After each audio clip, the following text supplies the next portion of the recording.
Let's do the damn thing.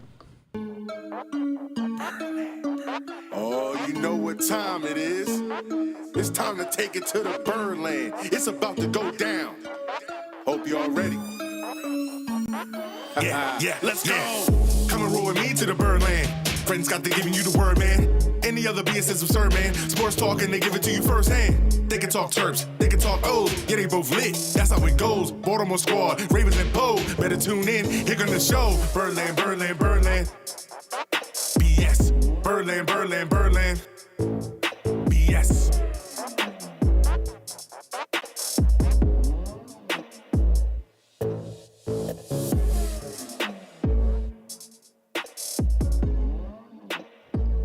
What's up, BSers? It's all about that BS. Hey, babies. Hey, baby.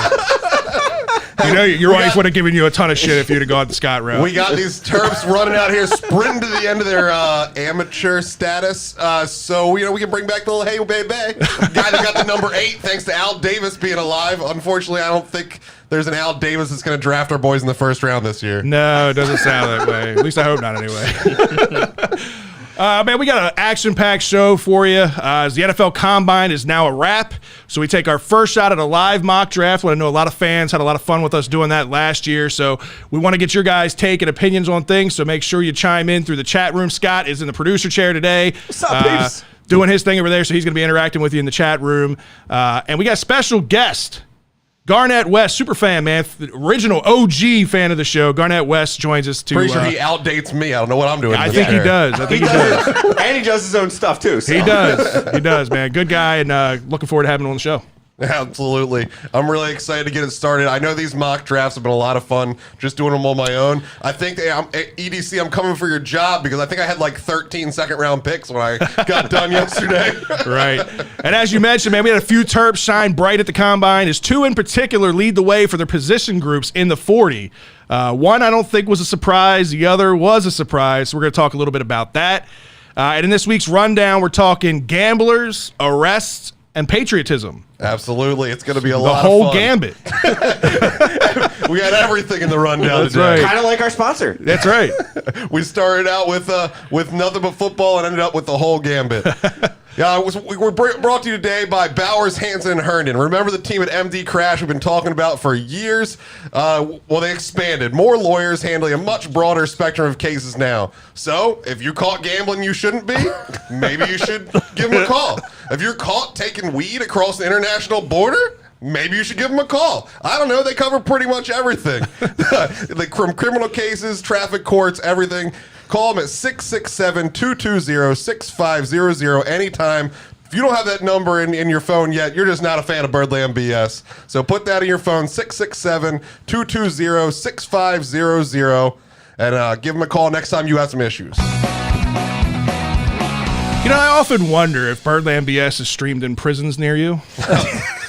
They got cell phones. They do have cell phones. They're not supposed to have cell phones. Some of them live better lives than we do in some ways. Bro, I worked in a prison. They got zebra cakes. You worked in a prison? I did. How have I known you this long and not known you worked in a prison? Well, it was a detention center. So you were a bouncer. That does not mean you worked in a prison. I was the nurse. I was the nighttime nurse at the detention center in Towson. It wasn't a jail, not a prison, I guess. So we have a boxer. There were people there for like 5 years, so I don't get it. You're supposed to be there for less than a year for it to be jail, but if your court case isn't over, you're just like still stuck there and haven't moved to prison. Yeah. So there were plenty of murderers rolling around. It wasn't the best place to be locked in Sounds by like fun yourself at times. night. That's the day I learned about Ryan. All Right. right. We got Ryan, The things you know. Yep. and then you got Scott I'll do the a lot of boxer. things for money. Jesus Christ. All right, man. Well, we got a lot to cover with the Ravens. Like I said, we're gonna do our first shot at a mock draft live. I've done a few of them, posted them on Twitter. This going back the last couple of weeks. But wanted to do our first shot now that the Combine is a wrap. Before we get into it, though, I do want to bring our special guest on the show. Let's welcome in Garnet West as he comes live to the show. Garnet, appreciate you joining us, man. Garnet, let me hold on a second. Right, I'm not hearing you, buddy. Oh, can you hear me? We got him. Got you now. What's going on, man? How are you? Perfect, man. Doing good, man. Thanks for having me on. Big fan, long fan of the show, man. Yeah, you've been around for a minute. That's for damn sure. Salute to you, man, as well. Appreciate your service and everything that you do for the country. Yeah, we got patriotism. We got bringing Garnet West in here. That's right. That's right. Well, we got a lot to talk about with the show. Like I said, the NFL Combine is now a wrap. And, you know, I think for the most part, a lot of guys kind of fell into where we expected them to fall. I don't put a whole lot on the underwear Olympics. We've talked about this before, the most right? important thing at all. It's the only important thing about drafting people because the Terps did so well. I have to definitely lean and say that's the only thing anyone should think about when drafting players. But I got to say, though, I guess my first thought after the Combine, and correct me if I'm wrong, Garnet, it seems like it's going to be a deep draft and at a lot of positions of need for the Ravens.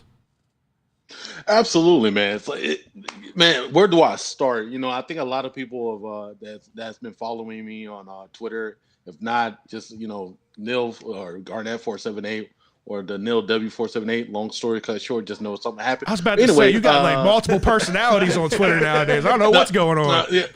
Yeah, something happened, but it got situated. But so I came out and I made a Excel sheet. And I just wanted to see where we was at the roster, right? So I started making color codes, and then the color code, obviously green means, okay, he's the starter, you're good. Well, come to figure out we didn't have that many greens. We had a lot of oranges, reds, blacks. I'm like, oh my God. So where do we start with this, man? So when it comes to a mock draft, man, right now, it's so like there's not really a wrong answer because the free agency was about to start.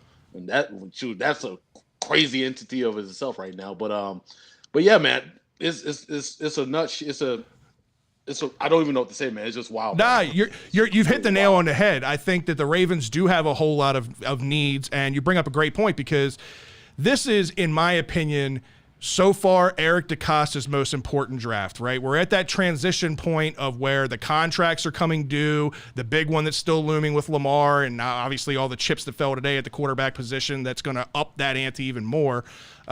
And like you said, there's a lot of positions that we need to get younger at. There's a lot of guys that are going to be retiring, that type of thing.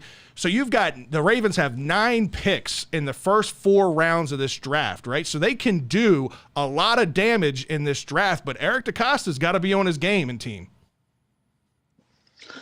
Absolutely, man. It's one of those things where this is one of the most critical drafts, I feel like, in this 4-year tenure, man.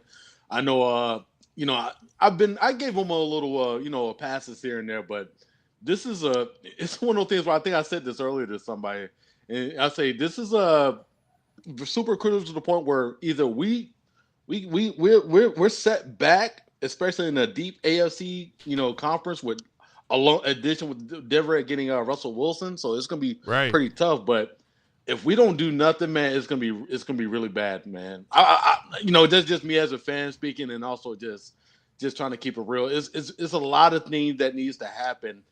Hopefully, I guess I don't know. Y'all gonna probably bring it up on the rundown, or whatever. But it looks like Derek Wolfe is healthy if he's shooting down 2,000-pound Buffalo. Right. I said the same thing yesterday. That's a start. Right, exactly. Yeah, man. I don't think his gun's healthy is all it takes to shoot a buffalo. Did he carry it home? See the size of that heart? Oh my God, the size of the heart was the size of my head. It was ridiculous. Yeah, he was shooting it with two arrows from what I heard. 2 arrows. Yep, 2 arrows, and one was straight through the heart, and he ripped the heart of it out and has a picture of it in his hand. So at least his upper body's in good shape. We got to make sure that leg is. Well, I got to ask you. So obviously you listen to the show every week, and you do a lot of good in the chat room. But I got to find out if you're on the same wavelength that I'm on, right? So we talked a lot about it last week. Some of the biggest position priorities for the Ravens, and you can go 1, 2, 3 with this. You can kind of say, they're on the same playing field. But for me, I think the 4 top position groups of need, offensive line's got to be number 1 because, again, if you're going to be trying to keep Lamar in the fold for a long time, I think part of this contract holdout is him saying, hey, what are you doing to protect me? What are you doing to put around me first before I make that decision? And 2, if you're going to make that investment, you want to protect that investment, right? So I think offensive line's got to be a priority, number 1. Defensive line, also a big priority. You got a lot of question marks there with guys that might be coming back but might not be coming back to the Ravens. You got some guys that might be cap casualty because of age and just cap number space. You've got some not that Madubuike was bad last year, but he just didn't live up to the hype or expectations. I think a lot of us, especially Live up Drew, to our expectations. yeah, he didn't step up like we thought in year 2. Doesn't mean that he won't in year 3, but he didn't. So you got some big holes and big question marks on the defensive line. And then obviously outside of the line, your edge rushers, right? You got Adafe Owe, and you've got, bunch of jobbers. Tyus Bowser. Yeah, Bowser, right, who's out with an injury. Beyond that, you've got a lot of question marks. You've got Pernell McPhee, who's most likely done for the NFL. He's probably retiring.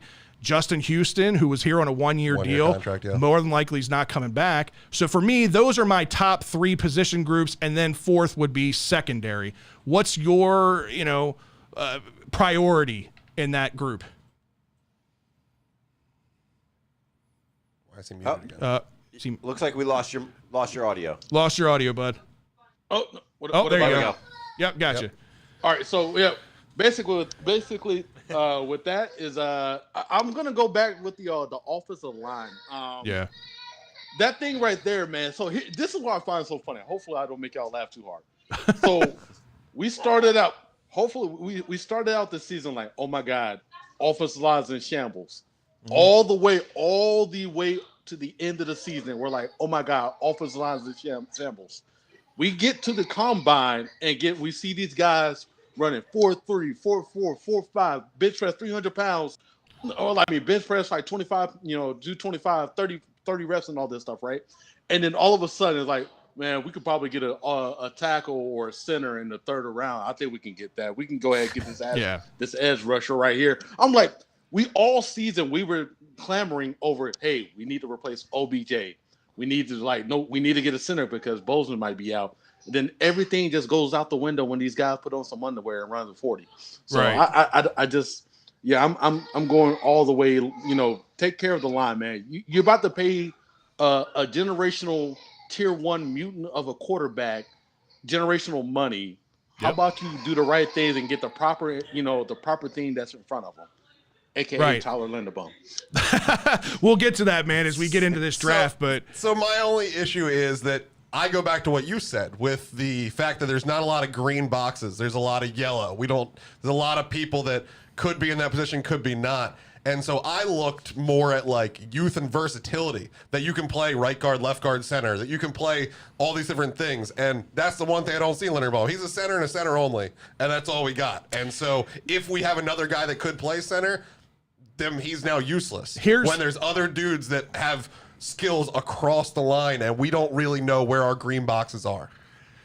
I think the Ravens have a good idea of where their green boxes are and who's in the future. Maybe we don't as fans, but I think the Ravens do from a front office perspective. And the other thing is, when we're talking about your top tier picks in this draft, you're in a rare position. The Ravens are in a rare position to pick number 14 in this draft. They're very rarely this high in the draft. That speaks volumes of where this organization has always been, right?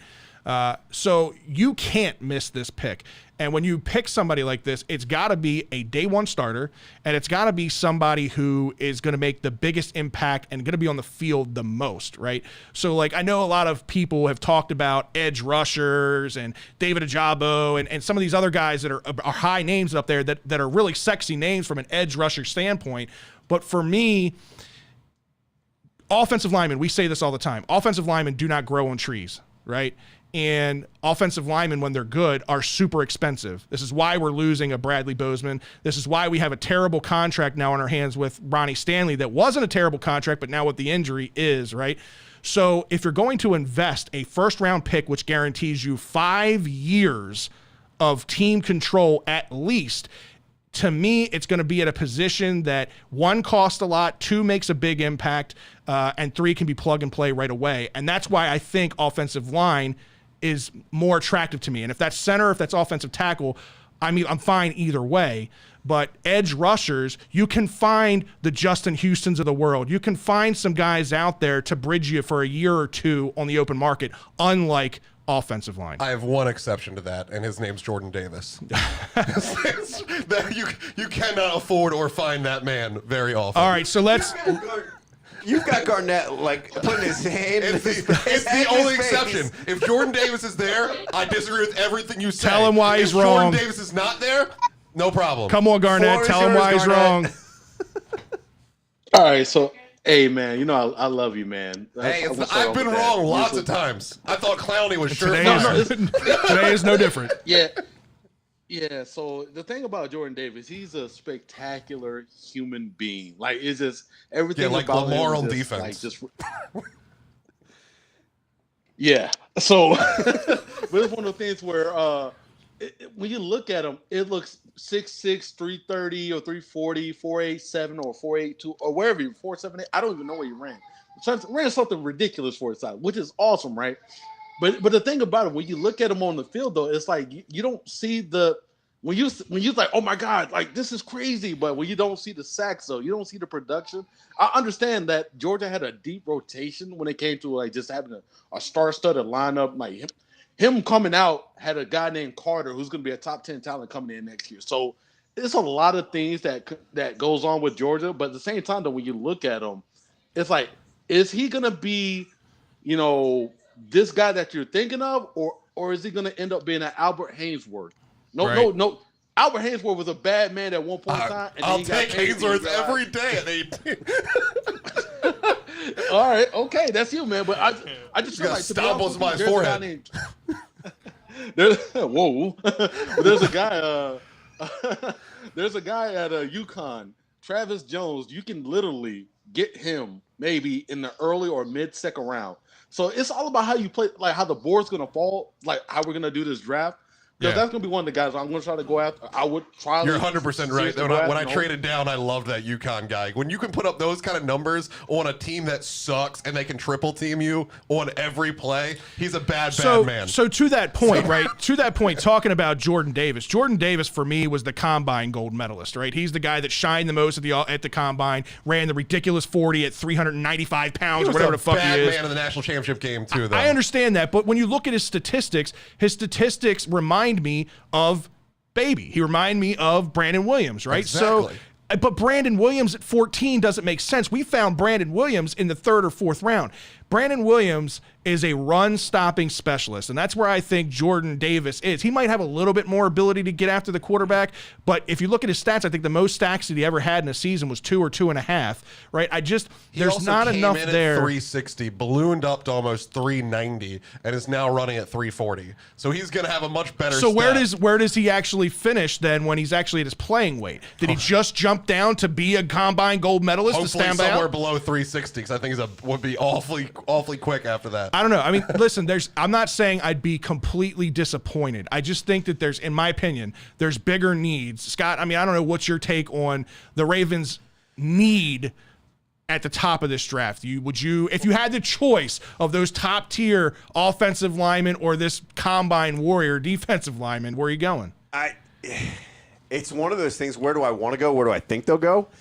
Where do I want to go? I want an offensive line, right? Mm-hmm. I think we need it, but I don't know. I forget who just said it a few minutes ago in the chat. Joe Burrow got to the Super Bowl without an offensive line, right? To an extent.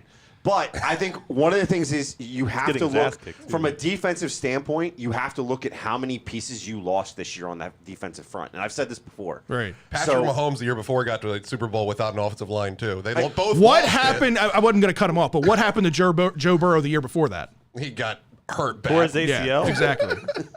I'm not disagreeing with that. What I'm saying is Jordan that Davis ran a faster 40 than Pat Mahomes. Oh, and so this is where I'm torn on the idea of I think we have edge rushers that are edge rushers in the making. Nobody's a splash guy, right? You talk about numbers. We talk about a guy that wanted to do so much better than what he's been. Look at Sack Daddy, right? What's he done? He ain't Sack Daddy in the NFL. Yeah. Right? He's barely been able to show out at all. He's had splashes here or there. But I think no Sack Daddy's done really well. I think this is where, and Garnett and Fred, you guys are going to probably yell at me for this. I'd trade back or trade in a situation. Now I agree. That I would actually take Jordan Davis, because look at what happens when we don't have Big Baby on the field. If you don't have Calais is gone and he's gone. Jordan you Davis have is gone no in the top true 15. You have no true run stuffer on this defense. I would, if he's there at 14, I'm seriously thinking about taking Again, him, I'm knowing not what he's done. I'm not saying that defensive tackle isn't a need. Defensive tackle is absolutely a priority. I just have that as a lower priority than the protection of your franchise quarterback, the potential $45 million a year man. You have to get him. You got to get him protection, and it also, I think, plays a big part in the dictation of whether he signs long term here or not. Yeah. And if you're willing to risk the gamble of not having him here long term, I think you're crazy. is my opinion. I'm not saying that he can't be here long term. What I'm saying is, I want them to go offensive line. Again, there's what I want and there's what I think they're going to do. Right. If Jordan Davis is available at 14, we'd be stupid not to take him, because look at how many effective offensive linemen we have drafted in history of the franchise. We've had only a few guys that came out of the first round. Most of the successful guys come out of the third and fourth round. We've been able to prove that we've been able to do that. So the big splash guy in the first round, it's great, but those guys don't always pan out. We've gotten lucky on the few that we have, but I think we've done a better job in those later rounds, which is why if a guy like Davis is there, what he brings to the table, I agree. If we trade back, I'm 90% going offensive line at that point. Like, if you trade from 14 to 20, 24, then I'm right there with you. But guys. if you're not going to we're trade, then you take Listen, take all right, we're going to get to a mock draft where we're actually going to involve trades. So I'm going to set this up, Garnet, just so you kind of know how the rules are going to go with this mock draft, right? We're doing the first 4 rounds, which is 95% of the Ravens draft anyway, because they've got 9 picks within the first 4 rounds. This one, we're letting the chips fall where they may. We're not going to potentially pursue any trading up or trading back or anything like that. We're going to stay pat as to where the Ravens are actually drafting. Declining every trade that's offered to us. Declining any trade that comes into us. We're going to let the chips fall where they may. And when we get to 14, let's have an open discussion. I want everybody to give their opinion Davis on will be where going we at 12, go. and then we won't have to discuss this. Well, there's some other names that fans are clamoring for that we haven't talked about yet. Yeah. And I definitely want to get Garnett's opinion on all this stuff. So let me pull up the draft room here and get that going. So again, if you guys haven't used this before, this is on the draftnetwork.com. This is actually a mock simulator that you can run through. A lot of people use it. Garnet, I think you've used this before, and it's pretty good. It's a pretty good setup. As we get closer to the draft itself, I believe they actually turn on the ability to do trades and actually utilize and look for trades or take trades. Oh. So let's see. Who do we got available? Davis. So, You might want to scroll down just a little bit. Here we are at 14, right? And Here, I got it. Yes, sir. 14, we've got the guy that kind of came out of nowhere that everybody's high on, offensive tackle Trevor Penning out of Northern Iowa. So Penning, we'll talk about him first, right? He fits a need. Obviously, offensive line's a big need. We definitely have a hole at right tackle. We more than likely will have a hole at left tackle because I just don't feel good about the Ronnie Stanley situation. I think he could play on either side of the line. The thing is here, and what everybody got excited about is he's coming from a smaller school, right? And not a lot of people knew much about this kid until he went to the Senior Bowl. And at the Senior Bowl during the practices, this kid made a name for himself. He's tough, he's gritty, he's got that nasty streak that we like in an offensive lineman. And yeah, the footage is exciting, right? He's taking this defensive end from Ohio State and he's throwing him around and throwing him on the ground. But here's the side to this, right, that I don't like. You don't want him chucking guys like that at your $45 million quarterback. He literally kneed the Oklahoma quarterback out. He threw the dude through his ankles. Okay, there's a prime example. That's exactly what I'm saying. First thing I thought in my head is, damn, that's awesome. Film. He threw it through his quarterback. He sacked his own quarterback with another body. Okay, well, there you go. That's exactly my point. And he also has all these throw into the ground. 80% of that's going to get called in the NFL as a hold. Right. Like, it's just, they're not going to let that Absolutely. happen. Right. And here's my other thing, and I wanted to get your opinion on Penning. I think that he meets a lot of the eye test, but I think my biggest concern with him is he hasn't really been tested against any kind of elite level talent yet. He's, again, the whole throwing players around at the Senior Bowl looks cool, but at the end of the day, we just, again, to take a number 14 overall pick on a guy who hasn't played in the SEC, a guy who hasn't played in a big-time conference against big-time players, is a really big risk. Yeah, and I got an Ohio State tackle in the early third that I like way better than Paley We'll see. Garnett, what's your take on Penning? I think he's talking to my guy Cole and other guys that are pretty good at recognizing talent. Trevor Penny, I would not get him at 14. I think a lot of people just fell in love with the guy, what you guys just talked about, him throwing players, just being super aggressive and all those things. That's cool and all, but you're doing it against lower level talent, I believe. So, and this is what I laugh, and I know it's gonna really happen. Let's just say in this world, in this crazy world, he ends up being a Baltimore Raven. And he has to go against a Myles Garrett who already retweeted saying, "I can't wait," or he said something. Yeah, it's not going to happen to Garrett. He's like, yeah, exactly. So it's one of those things where how I look at it, man, I just don't see it working. He's more of a linear athlete, like I think I just said a while back. The 4.9 is pretty cool. The 10-yard split was nice, but when it comes to him, I just don't. It almost feels like we're getting a younger, aggressive version of a guy that we probably should be letting go, named Villanueva. That's just my opinion, but Wow. I don't know. It just, it's like tall, lanky, athletic type build, but like he's just not flexible. Doesn't really have really great technique.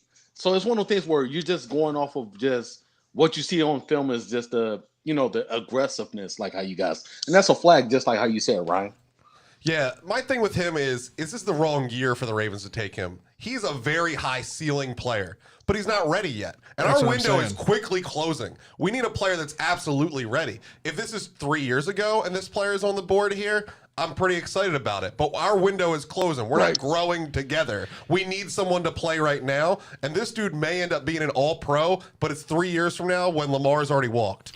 Right. And the other thing, like you mentioned Myles Garrett, right? And Myles Garrett's already verbally harassed him on Twitter, as you pointed out.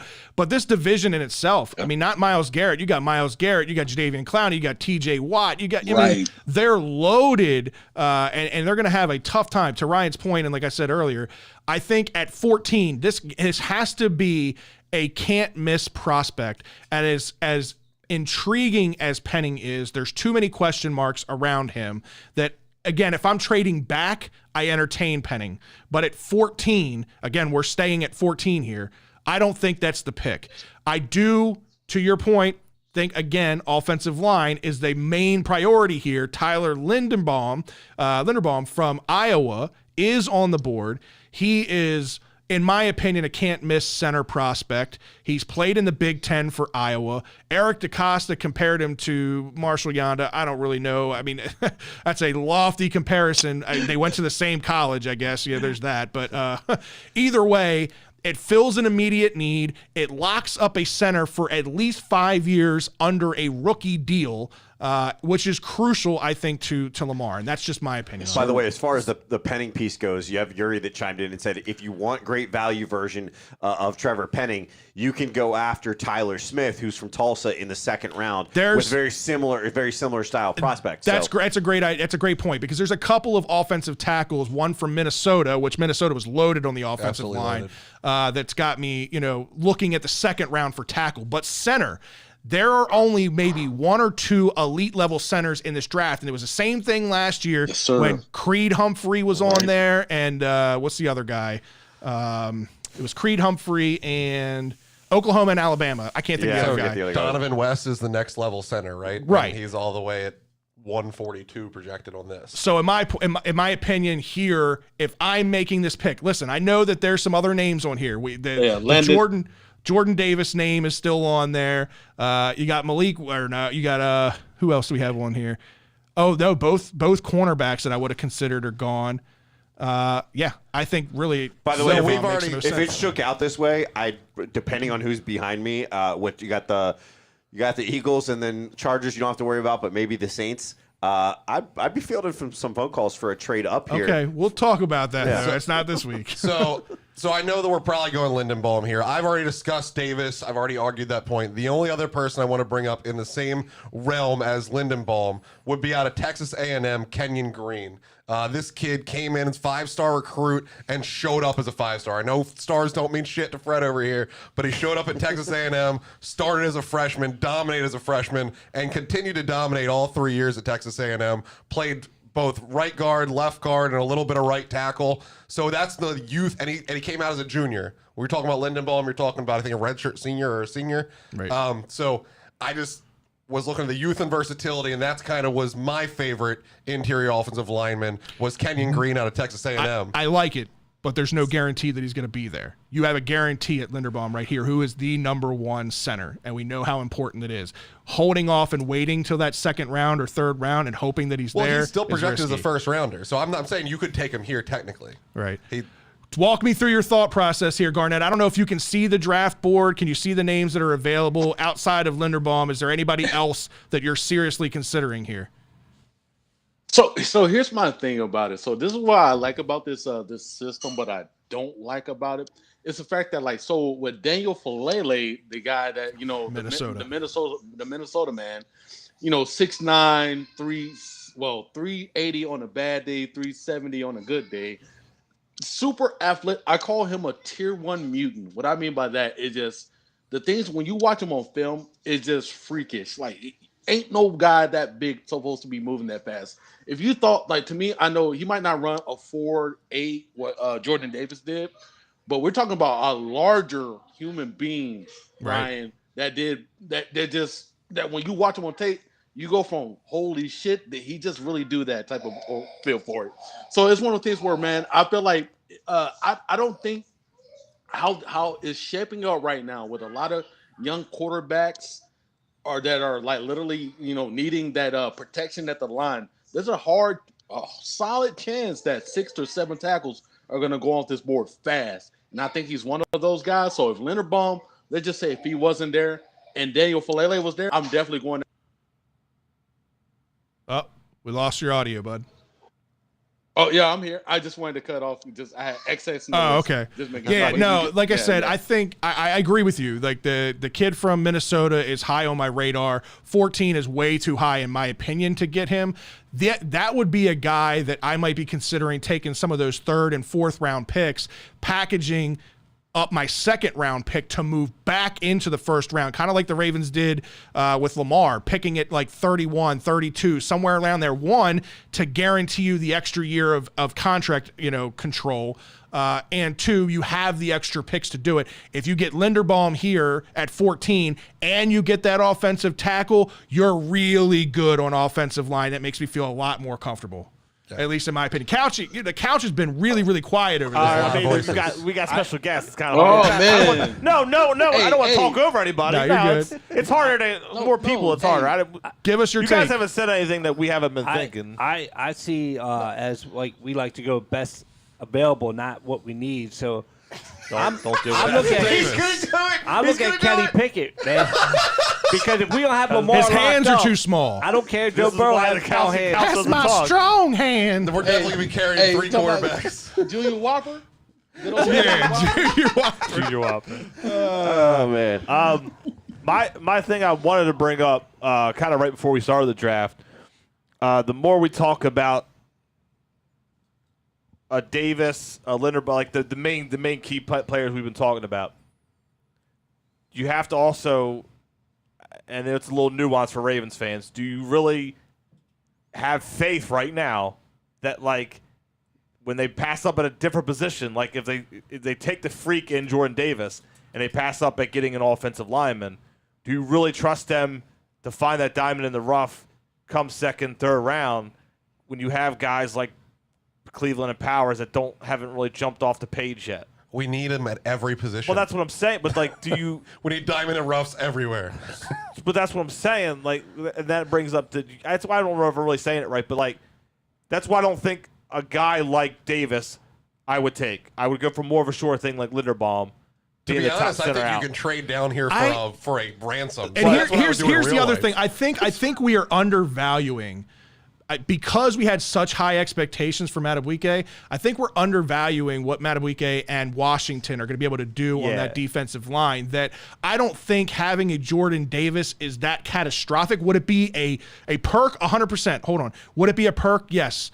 But the bigger immediate need are positions that we have holes at. And I don't think that hole is as big on the defensive line as it is on the offensive line because you've got multiple holes. And what I Lamar liked doesn't about play him was defense. that he played all 4 positions for Georgia all the way across the defensive line. Yeah. So wherever we have somebody that this is our And that's- dude, he doesn't have to play there. He can play anywhere else. That's a lot.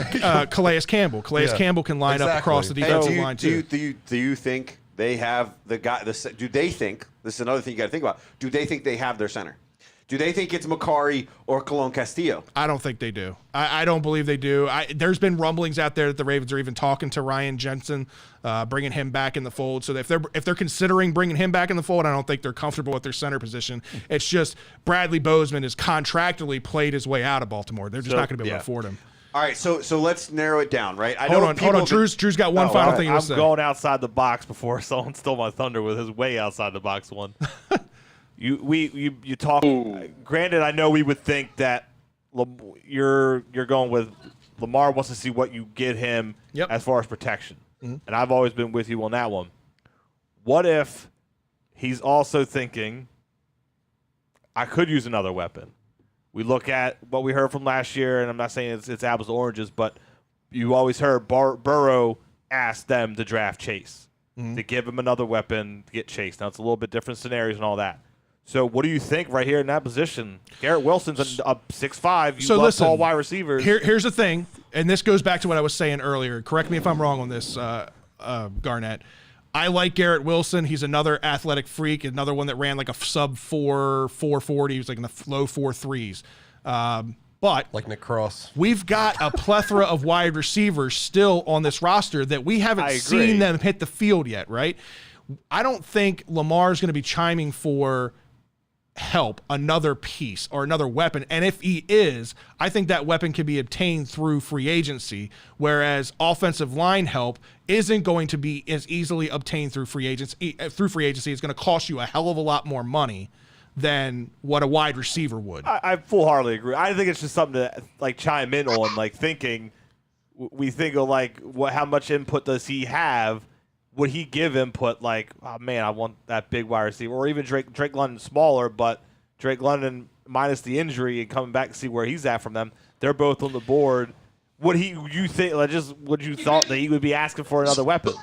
Go ahead, Garnett. So Drew, I know you watched the Super Bowl. You remember how it ended, sir? With a running back that didn't try to catch a ball. Yeah.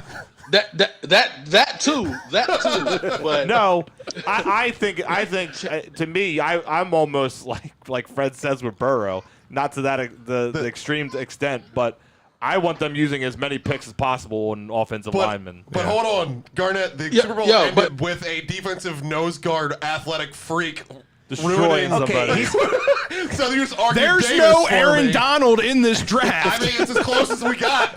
No, he's nowhere near Aaron Donald. He's a totally different player. Garnett, go ahead. all right, so just to ring it in, so Drew, how it ended was the fact that Chase, he basically murdered Ramsey on a route. He had him falling wide open. But the fact that literally Burrow didn't have any time due to obviously Aaron Donald, but their line, 7 sacks. That game was horrible. Like for him, it was a good game, but line-wise it was just horrible. But if he would have had just a second, just a full second, that ball would have been probably could have been completed, won in the game. So it's one of those things where how I look at it, man. Like, so think about this. Perfect example. You go for Garrett Wilson or the receiver out of Ohio State, but you had an opportunity to get a Daniel Falele, or let's just say one of those top 3 tackles falls to 14. So are you telling me, would you choose that receiver over that tackle? No, I'm saying like no matter what, for me, it's offensive line or edge. I think you're just thinking outside of the box. I'm just throwing the outside the box of what Lamar is thinking. And going based off of our draft. I don't think this draft, the real draft, is going to fall that way because you're going to have, no matter what, one or two teams are going to be dumb enough to jump up into the top 10 and go getting Pickett or Willis because that's how it is. You know, that's kind of the name of the NFL draft anymore. I just want to go to Garnett's point is, as Fred says, Joe Burrow ain't no Lamar. Lamar could probably get away from him for a little bit, make plays with his legs, and you really don't need an offensive line. You No. We saw a wide receiver. We saw why the offensive line was so important and what it was in 2019 to what it is now. 3 picks on Joe offensive Burrow line don't this have year. legs like Lamar 100%. though. And just to wrap this up really quick, because let's make this pick and move on to the second round. But Papa, really Fred, quickly, and the guest want the same guy, so whatever. just going off of what Drew was asking about, like the whole Jamar Chase situation, the Joe Burrow thing, that was a rare case, right? These were two guys that already had chemistry playing together in college and all that stuff. That was his guy. Like, go out and get him. Lamar doesn't have that. Lamar had that in Hollywood, even though they didn't play in college. Lamar knew him from his younger days and, growing up together in the same wants AB. hood and all that. Like, he He's wanted. asked about 10 times Nick Shorts said AB. He wanted Hollywood. That's not the case here. I think Lamar, if he's looking at anything, if they're going to be any of his guys, 100% it's offensive line. Give me time to think and give me time to get rid of the ball and be comfortable. So, Amen. All right, Tyler Linderbaum. Linderbaum is All right, mine. Linderbaum's going. I In got real it. life, I'm trading back 1,000% of the time because there's 3 people we're arguing with. So try to trade back, and one of them will be there. And we'll definitely do that. And I think you could probably Yes, trade sir. back a couple of spots and still get Tyler, but you cannot move far because I'm telling you he'll go quick. All right, so we've got one of our offensive line needs in the fold. We've got our center now. The other need Jordan Davis still fallen. offensive tackle. I have Still not a seen need. him outside the top 15. Jordan Davis just went 25th to the Bills. All right, so we're Hey, coming in the up words here. of Alicia Keys, I keep on falling. Hey, you want to pause it? That's right. So it'll automatically. So let's pause. just kind of look at, were there any names between those picks that jumped out as a guy that you were going to be looking at? So Jordan Davis, 25 to the Bills. Yep. Keep going. Cameron Thomas. That's pretty late Cameron for him Thomas. too. Zion Johnson. Yep. Raymond. Okay, he was Did, another guy Christian that Wa- shine. Got the top 3 running backs. Christian Watson went at 39 to the Bears. Is Kenyon Green still on Nice, the board? Garnet. I don't even think we need to talk. You and we already I sent you my mock draft earlier. Falele is there. He is available. I don't think this is a fucking even conversation. So look at the interior alignment too. I mean, Falele is a great pick. I'm not arguing against him. I just want to see who's there in the interior offensive line Interior, so yeah. for guard? for guard. Yeah. Why are you thinking guard? We Tyler have a hot Smith. mess all the way across. Tyler I wanna Smith's see- still there. I also want to see if my guy's still there. Tyler Smith's still there. Just to see where Oh, this fell. that makes sense. If your guy is he there? Tyler Smith? No, his A&M guy. Let's see. Kenyon Green. Are you talking about the safety?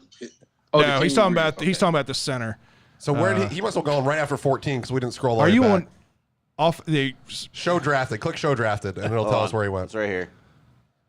Kenyon Green went at 19. At Yeah, 19. Okay. so that's what I yeah, said. So I right didn't after. think you'd So he would have been in the same realm as our last pick. That gives you perspective, right? If Green went at 19, that means Linderbaum would have gone before him. We were Depending at if 14. the team wanted a guard or a center. No, he would have gone before him, 100%. So we've got offensive line. We've got the pick of the litter here. We've got Falele, the guy that you were even debating taking as high as 14, Garnet, right? So we've got the best of both worlds, Linderbaum and Falele here. Are there any other positions? We talked about it, defensive line, interior defensive line being a need, edge rusher being a need, defensive back being a need.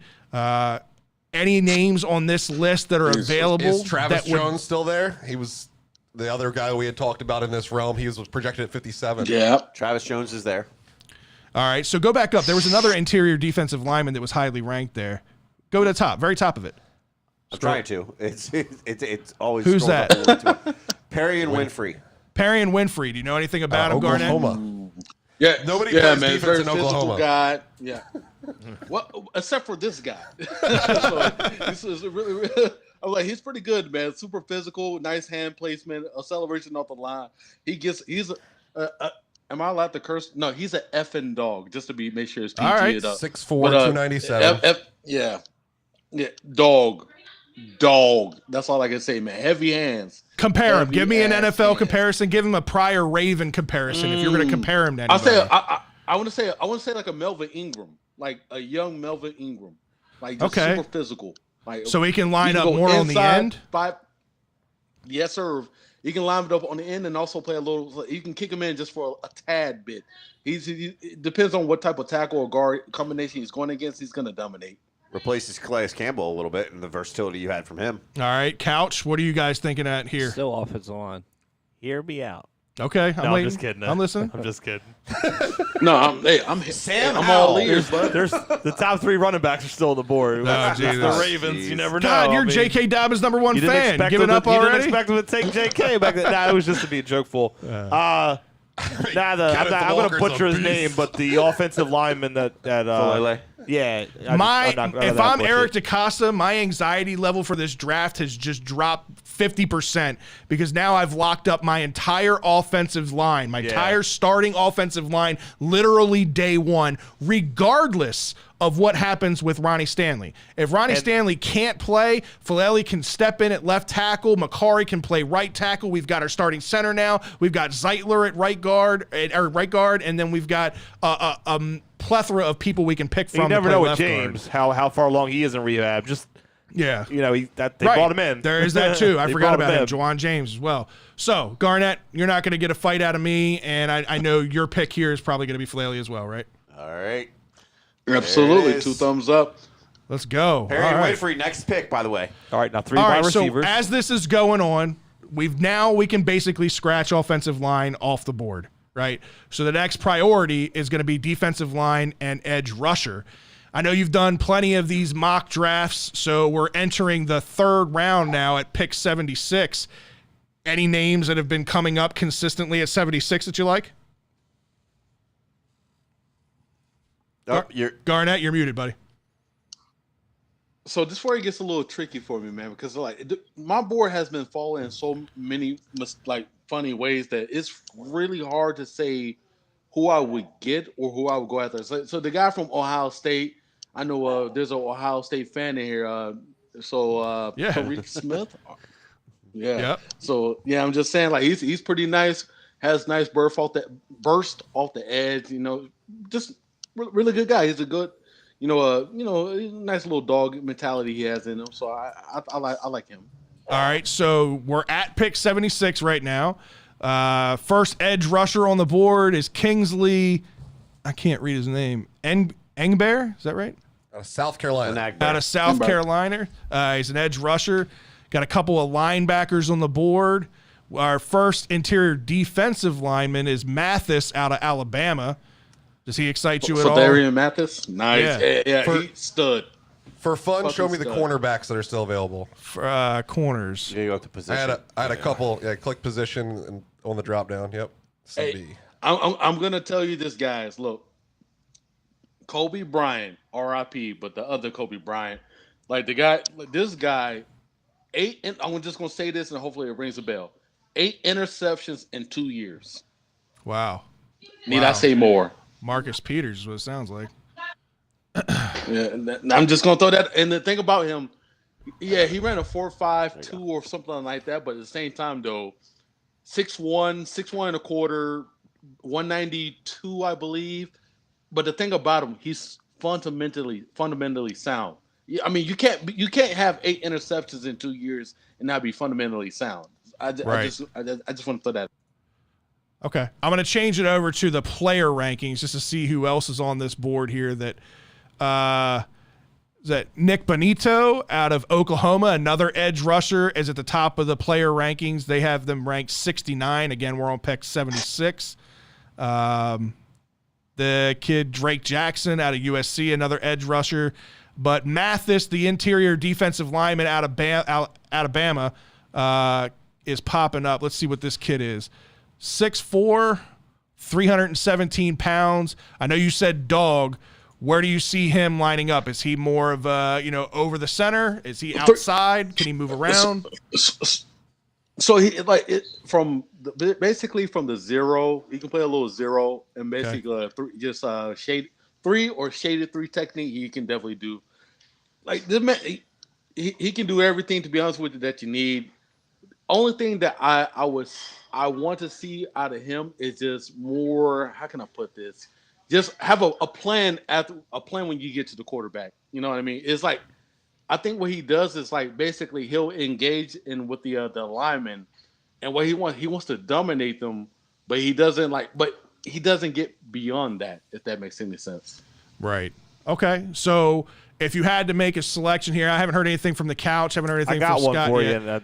And this one I'm serious on. This one isn't a joke. Now at pick, because it's an offensive Lay it weapon. on me. Lay it all on right. me. Trey McBride, the tight end out of Colorado State. He was the Mackey Award winner for 2021. He really stood out at the Senior Bowl. I went back and looked some more of his stats because I had seen some of the Senior Bowl stuff on him. But we talked about in the past. I'm happy Hayden Hurst is gone because it gave me J.K. Dobbins. Where's that other tight end that kind of extra weapon? I don't know. Where could that other tight end come from? You heard me. You heard me. Mackey Award winner with over 1,000 yards, almost actually over 90,000. You see what he did to Michigan State? Made Michigan State his little bitch. That's what he did. Congratulations. Do you know who he's referring to? No, I know. Chick ran fast. I don't care. Chick ran fast. Chick hurdled defenders. Chick ran fast. Chick scored 3 touchdowns. When Chick's the Seattle man. goes and drafts Chick for no reason or some random He'll team. go play with Tyler Mabry. That's cool. Hear me out on the Chick situation, right? There's a lot, and who we're talking about, Garnet, is Chig Okonkwo. He's a tight end out of Maryland that Ryan and I get to see pretty much every week because we go to the games. And Let's all be that. real. They He's just a their fucking pants about him. mutant. He is an absolute mutant. Yeah, Ryan's got a hard And one right now. Hold We on. can see it. Let me explain this through, right? This isn't just me being a Maryland fan. This is me being a Maryland fan and being able to see him up close and understand his value to the Ravens specifically. Okay, so what have we talked about for years that the Ravens do a lot differently than most NFL teams? They utilize the fullback, right? Okay. So for years, we had Kyle Juszczyk, right, who was a very versatile fullback that could line up, catch the ball out of the backfield, was a more athletic option. He earned his contract and payday and moved on. We bring in Pat Ricard. Pat Ricard is more of the mauler, fullback, but he has the versatility that he can play tight end. Somehow can still catch the ball and move. Can still catch the ball at 300 some pounds, right? It's Track guys unreal. down on defense. It's unreal how athletic he is. Well, he is going to earn a payday more than likely somewhere else as well. Makes me very sad. Chig Okonkwo fits that hybrid almost between Juszczyk and Ricard mold. He's 6'2", so he's not the prototypical tight end height. He's not that 6'4", 6'5" guy that you look for out of a tight end. But he can absolutely line up because he's got the strength, he's got the speed, he was just the fastest tight end at the combine, so he can bring that versatility to that role, solidify a couple of things, give you that fullback, give you that option for a tight end number 3, give you another receiving option that I think that tight end role is important. So I agree with you, Drew. I just think Chig could bring value later in this draft, maybe even later in the 4th round, in my opinion. Do you like that idea, Garnet? He's or so no? good, he should go before the 4th round, though. Again, it's all What we would use him for, though. where we value him versus other teams. Here's the thing. This is why I say I'm a hell yeah with that guy, man. I really didn't know much about it until the combine, and that made me want to dig deeper. And when you start naming off all those statistics and all the things that he's done, and then just the film, it's like one of those things where when we used to do the dump off game to Patrick Ricard, it got us maybe at tops, like maybe by 8 to 10 yards of him just rumbling, tumbling, stumbling. But with this guy, this is the thing that, if you give it to him, there's a big chance that it might go for a plus 20 yards. So that's how I look at it, man, with those type of freakish athletes. It's like, okay, I give a dump off to this guy, he gives me 5. But if I do a little dump off pass to this guy, he's going to give me way more than that and maybe a touchdown. So I'm all about that. I'm all about that, man. You can send it.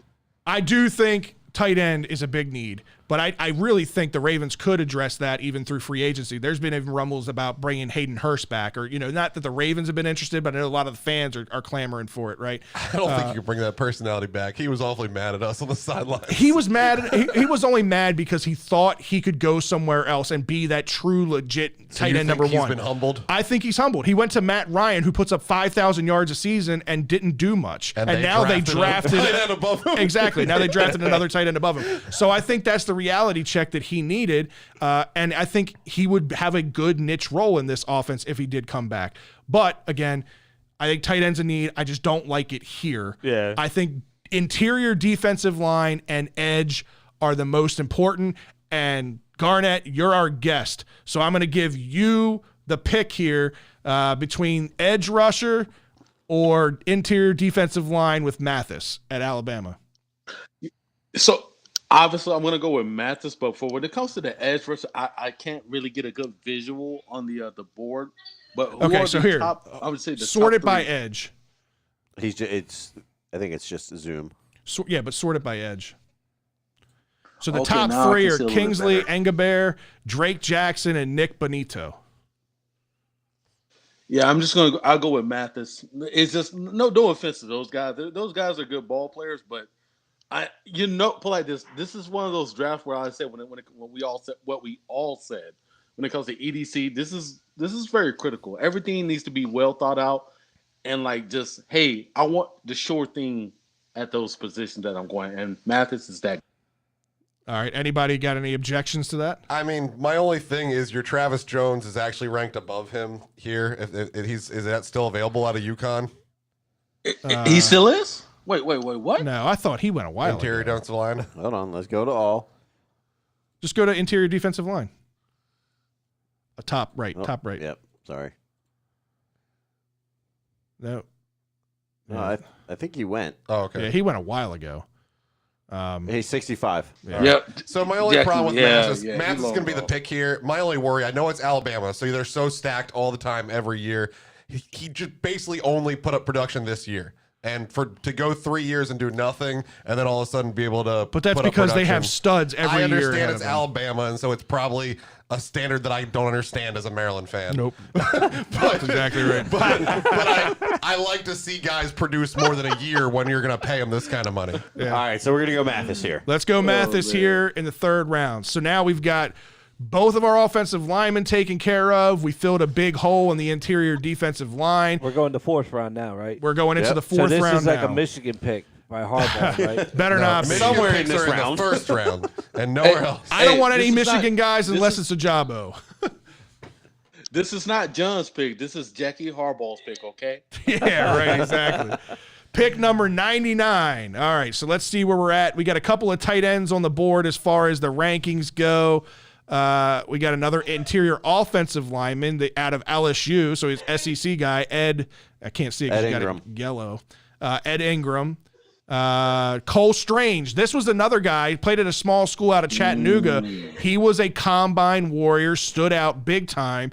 And you talk about the question marks at guard.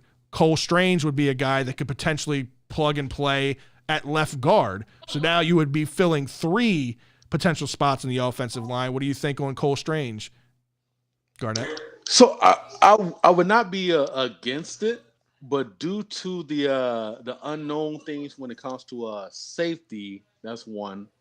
Corner, especially with the 2 injuries between Marlon with the pectoral, and then also Right. with the ACL recovery of Marcus Peters.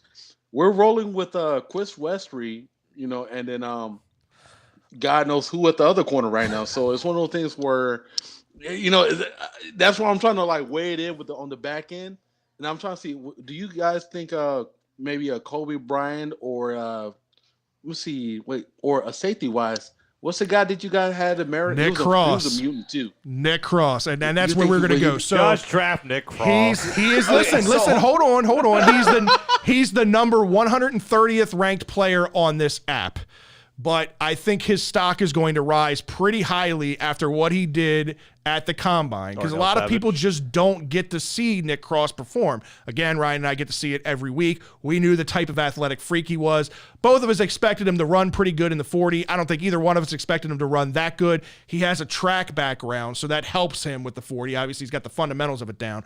But what I like about Nick Cross is he is that complete safety, right? He's got the strength to play in the box and be a hard-hitting type safety, but he's got the speed and the range to be that ball-hawking safety. We've seen him in his freshman year make an absolutely insane interception on the sideline.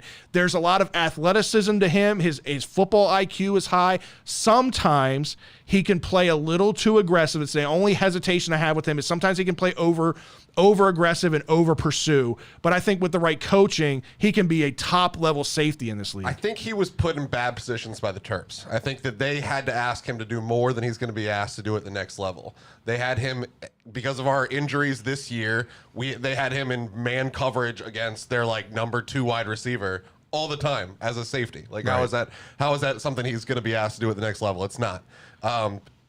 Earlier in his career, when he was coming in as kind of like a specialist for 3rd and longs and you saw more of that ball hawking safety, more that we're shutting down this side of the field. Is going to be mine.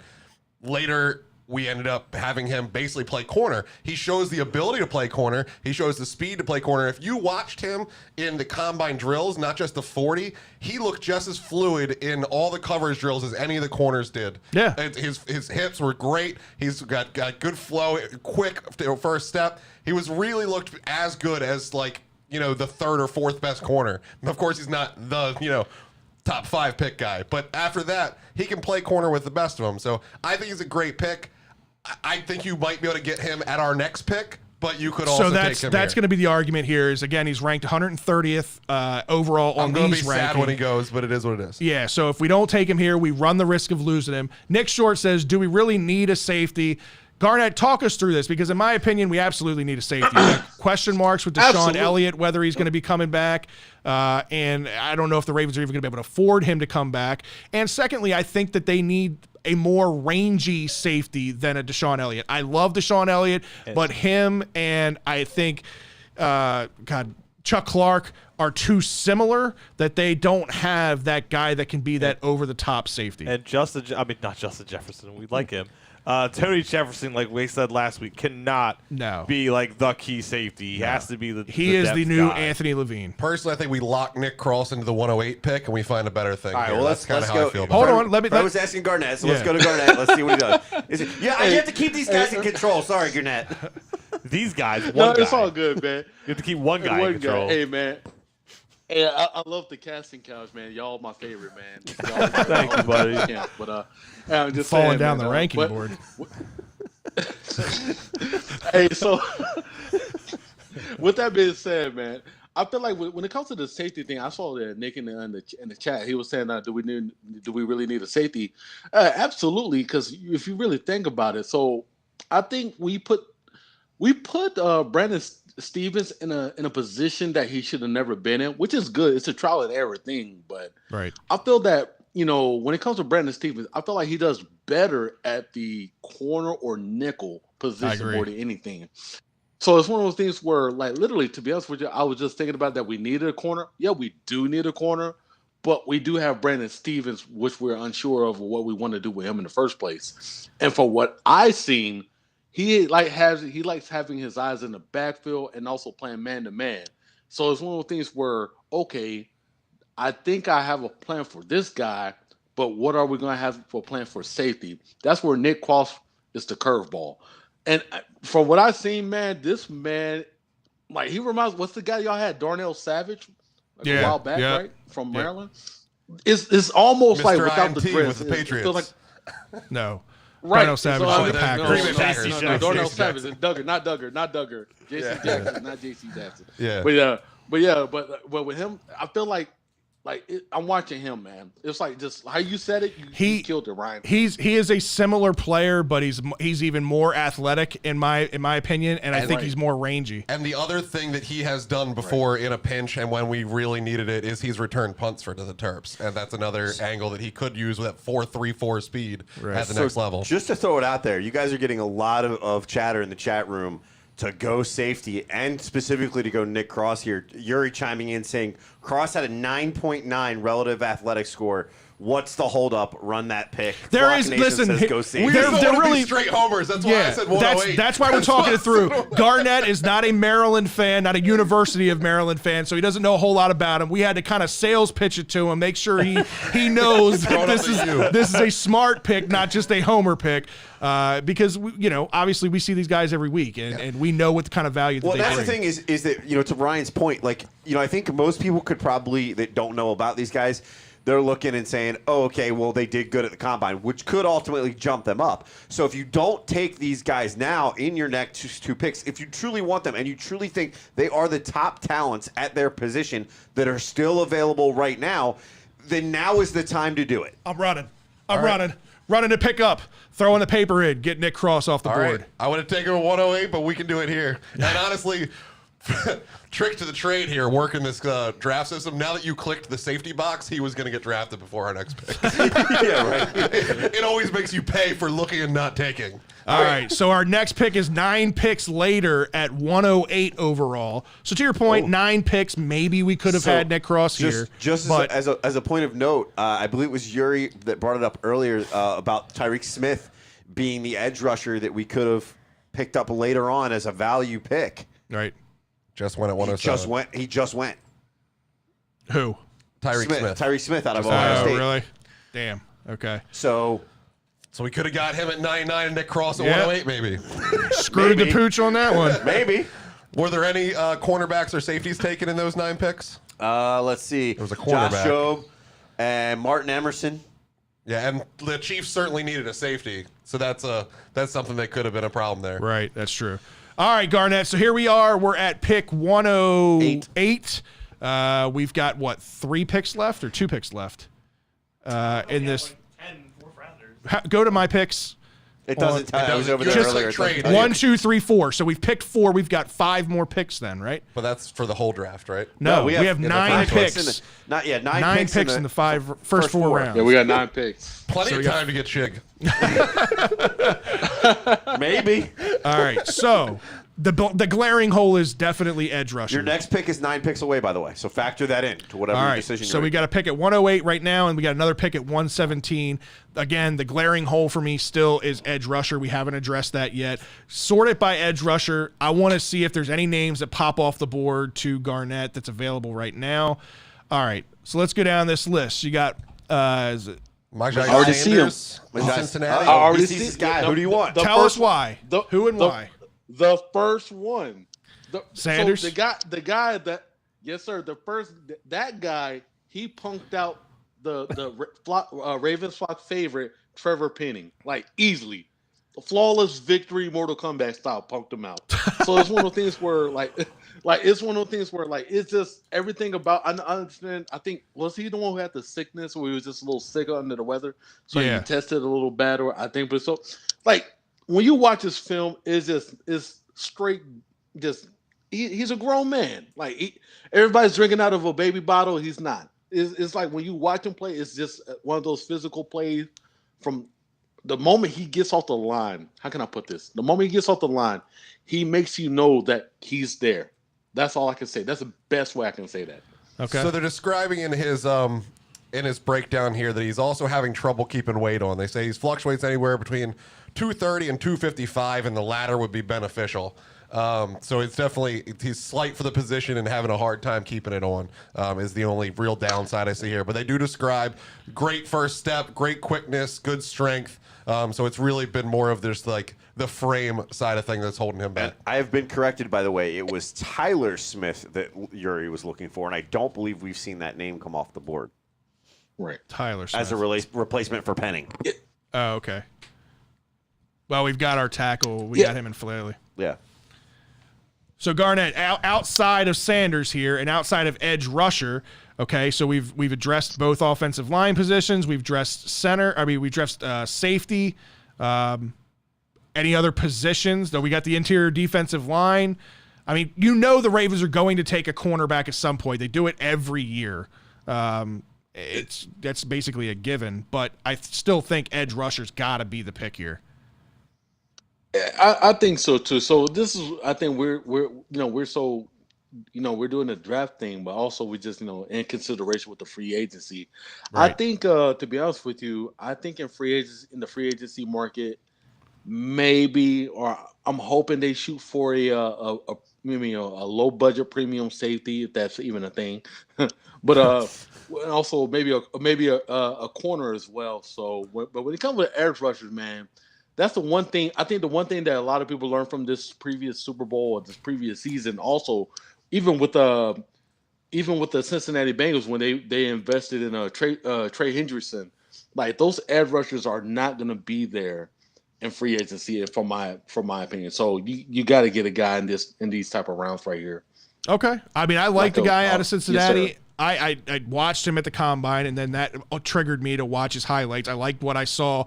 I just, I didn't know if there was another guy that might have been a little bit lower that was a better value. But if you're ready to jump off the board with him, I'm ready. The next guy off the board, the D'Angelo Malone, the only thing I'm seeing on him is it's more of a speed rush, more of the actual like specialist of sacking, getting the quarterback, and had longer productive years. He's been 3 years, but it is, again, at Western Kentucky, a little bit, I guess, very similar to Cincinnati. Cincinnati's not, a monster program, but they will play anybody a bigger anywhere. program. Yeah, I mean, Cincinnati was in the playoffs this year, so they're a pretty good program. And if anybody playing on that team, I'm going to. So we're going to go Sanders here. Let's go Sanders. Yeah. All right. So Sanders is drafted. So our next pick is just 9 picks later at 117, as we're getting close. Holy crap!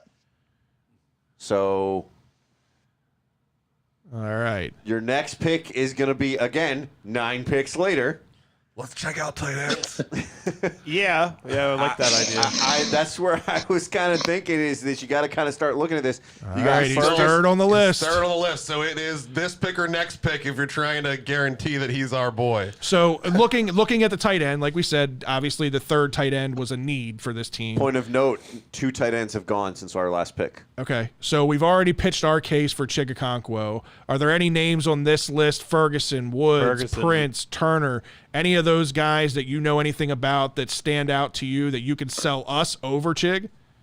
I don't know. No impact, no idea. No one can really sell you guys over Chig at this point, right? I'm asking Garnett. He might know somebody. Jake Ferguson's a 4-year starter in Wisconsin. No. He showed a lot of really good blocking skills and prowess, and he's going to be a pass catcher, so that could fill that role of being a pass catcher and being a blocker. Okay. Which sounds like a good Nick Boyle replacement if Nick Boyle isn't going to be in the fold long term or that injury is going to last longer than he's 6'5". That's the benefit over Chig. Yeah, because me, I tight end. I'm like in this setting we're doing what we're doing, but like I really have closer we get to the draft, I really have started to worry about adding tight end depth because throwing out Tony Paul-Jean and guys like that shit and Oliver at these projects, it just doesn't cut it. Right. All right, Garnett, where do you stand with this tight end? And hey, man, I guess we're going with y'all. Maryland's finest on this one, man. I'm down with it. I'm down with the cause. We can go outside of tight end. Let's go. Yeah, if there's another position group that you think is more of a need than tight end, you let us know. Let's go with whichever one of those tight ends is left for the next pick, whether it's Chig or Drew's boy. If they're both there, we have to have a conversation again. I'll pick something else here, and whichever one's left on the next pick, we go. So what's the other position group that you're looking at here? Go to sort it by all. Did you sort it by all? It's by all right now. So here's the thing that we've been the linebacker that I probably wanted out of linebacker. He's long gone. Christian Harris. He's probably long gone, but that would have been a nice choice around here. I don't know. Is he? I don't know if he's gone or not. But he's gone. Yeah, he was gone. He went to the Bears. Yeah. At what, 18? So he would. Yep, down. Yeah, he was quick. Damn. All right. So with that being said, corner wise, did Nehemiah Prickett? I think I said his name right. I know. I just saw his name. I don't know if he went or not. So look up Prickett. Or sort by cornerback. Might be easier. So while you're doing that, before you look at him, and then we pull up his profile if he is available. Nehemiah Prickett, the guy. Yes, sir. Auburn. He's available at Auburn. He's available. Now, so this guy, before you read his profile, I sit there and watch his film, he can literally play inside, outside, and the thing about it, he's nasty. Physical guy for a corner, and also got ball skills. Never heard of it in Baltimore, but he had ball skills other than Marcus Peter. So it's one of those things where when you watch him play, I know a lot of the attention went to the other guy across from him. Yeah, Roger McCreary, who I loved. Yeah, everybody McCreary is stellar, but this guy over here, he does all the dirty work. He does inside and outside all day, every day, and he does a phenomenal job at that, I should say. Well, he's an early enrollee. He's a true junior. So he's a little undersized. I mean, 6'1". He's got decent height, but at 179 pounds, that's pretty light. That is small for a corner there, yeah. Heavy with the hits. Heavy with light, the hits, but he heavy with the hits. That's kind of like that's a ball like skill Washington too as well. Okay. Right. All right. Well, then I'll give But you it's the up pick to you here. guys. Where we at? No. You're the guest, man, right? We're don't gonna do this we're gonna do many of these mock drafts, man. This is why we had you on this week. That is why you are here to bring that Listen, expertise. Ryan, We're gonna do like 4 more of these before Ryan and April, I so. are really happy. We sold you on our Maryland guys already, right? Yeah, we might be getting another one here shortly. Yeah, we'll see. So yeah, I mean, if all right, Pritchett well, is the all guy, we'll go that way. Hey, you can't have enough corners, man. So I'll go with him now. We found that out. Right. So All right, we're gonna take go Pritchett. Pritchett. Yeah. All right. So we got another pick coming up here at 126 overall. Is it gonna go? All right, let's go back to tight end and I think see they're what's both available. still there. They're both still there. Just take Chig. All 3 tight ends still Go, there. We Homer. got Ferguson, Woods, and Chigakonkwo. Ferguson, click him. I Holy want to see a crap little cakes. bit. Yeah, right. Click Ferguson, 6'5", 250 pounds. Drew talks about him being a good blocker, traditionally first, but could split out. It says worst case scenario should be a tight end 2 and a red zone target. Red zone target. Okay, so Check with see what it says our needs are still. he is the prototypical tight end 2. What I like about Chig, again, is the versatility that you don't pigeonhole him to just tight end. You can use him in multiple facets, and that's where his value is higher to the Ravens than it is to other John's teams. also going to love him on special teams. It also That's true, says too. this right in there. Jake Ferguson isn't necessarily one of the more sexy options this year's class as a receiving tight end, but he's still all around talent at the position. So it's a Nick Boyle, which Yeah. is a great thing to have. Yeah. What's it still saying we need? What's not crossed out? Tight end. Tight end, running back, wide receiver, and linebacker. Okay. Well, I'm not worried about linebacker. So where did until Pat later. Ricard come from? Pat Ricard was from Harvard, right? Or no, not Harvard. That was My point being, like, they didn't know Pat Ricard would be that. You know what I mean? Like, I guess I could help your case too. They didn't know But Chigakonkwo I'm was saying anybody until this week. they didn't. You know what I mean? Like, it could. If you're gonna do that, they're gonna knock. They're not taking that early. Go ahead, Garnet. Yeah, so I'll go with the guy from Maryland. Hey, can I get like 10 seconds to go use the bathroom real quick? Go for it. Go for We got you covered. We got you. I Just mean, take Chig. Just take Chig. all right, so we're going to get 2 Maryland draw. players Pissing here. away this pick. You know No that pun this is intended. definitely not happening on draft day. I know, but I'm gonna be so excited. At least live it up now while we can Chig's pretend. gonna that get it's drafted the by next like the pick is Patriots or some 138.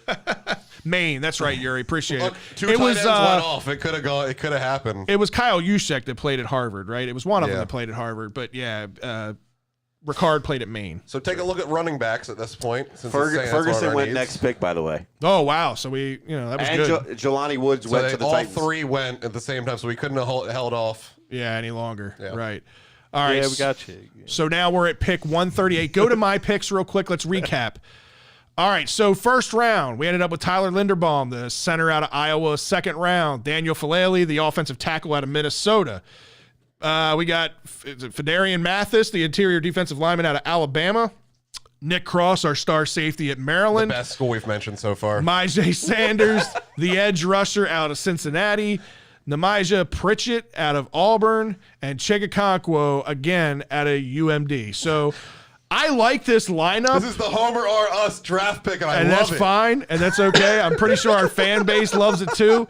Jacob says Chig's athleticism would make him a very solid backup to Andrews, and that's exactly what I'm saying. Is I get it. He's 6'2". He's a little undersized. He's not that 6'5" guy, but you can line him up as an H-back. You can line him up as a tight end. He will shine Silly on versatile. special teams. A 4.56 40, like that speed is But ridiculous. Chig at tight also end. has solid hands. What do we say? Oh, yeah. that, right? Absolutely. And you need that ability. And when you do that, what can we go back to? We can go back to that 3 tight end set on a regular basis that made us successful almost 3 years ago. And the It's other what and the you other need to do. And the other part of this about Chig specifically is Chig was very underutilized as a pass catching tight end at Maryland. It wasn't until very late in his career as a senior, even halfway through the season, before Maryland decided to start going to him and Loxley opened up the offense. But even the year with Tyler Mabry there that they were both playing, he still shined. We still had such He had high moments. hopes. Yeah. He had these plays that made you know that he was going to be the guy. His heart issue and the COVID shortened year where he skipped that whole year.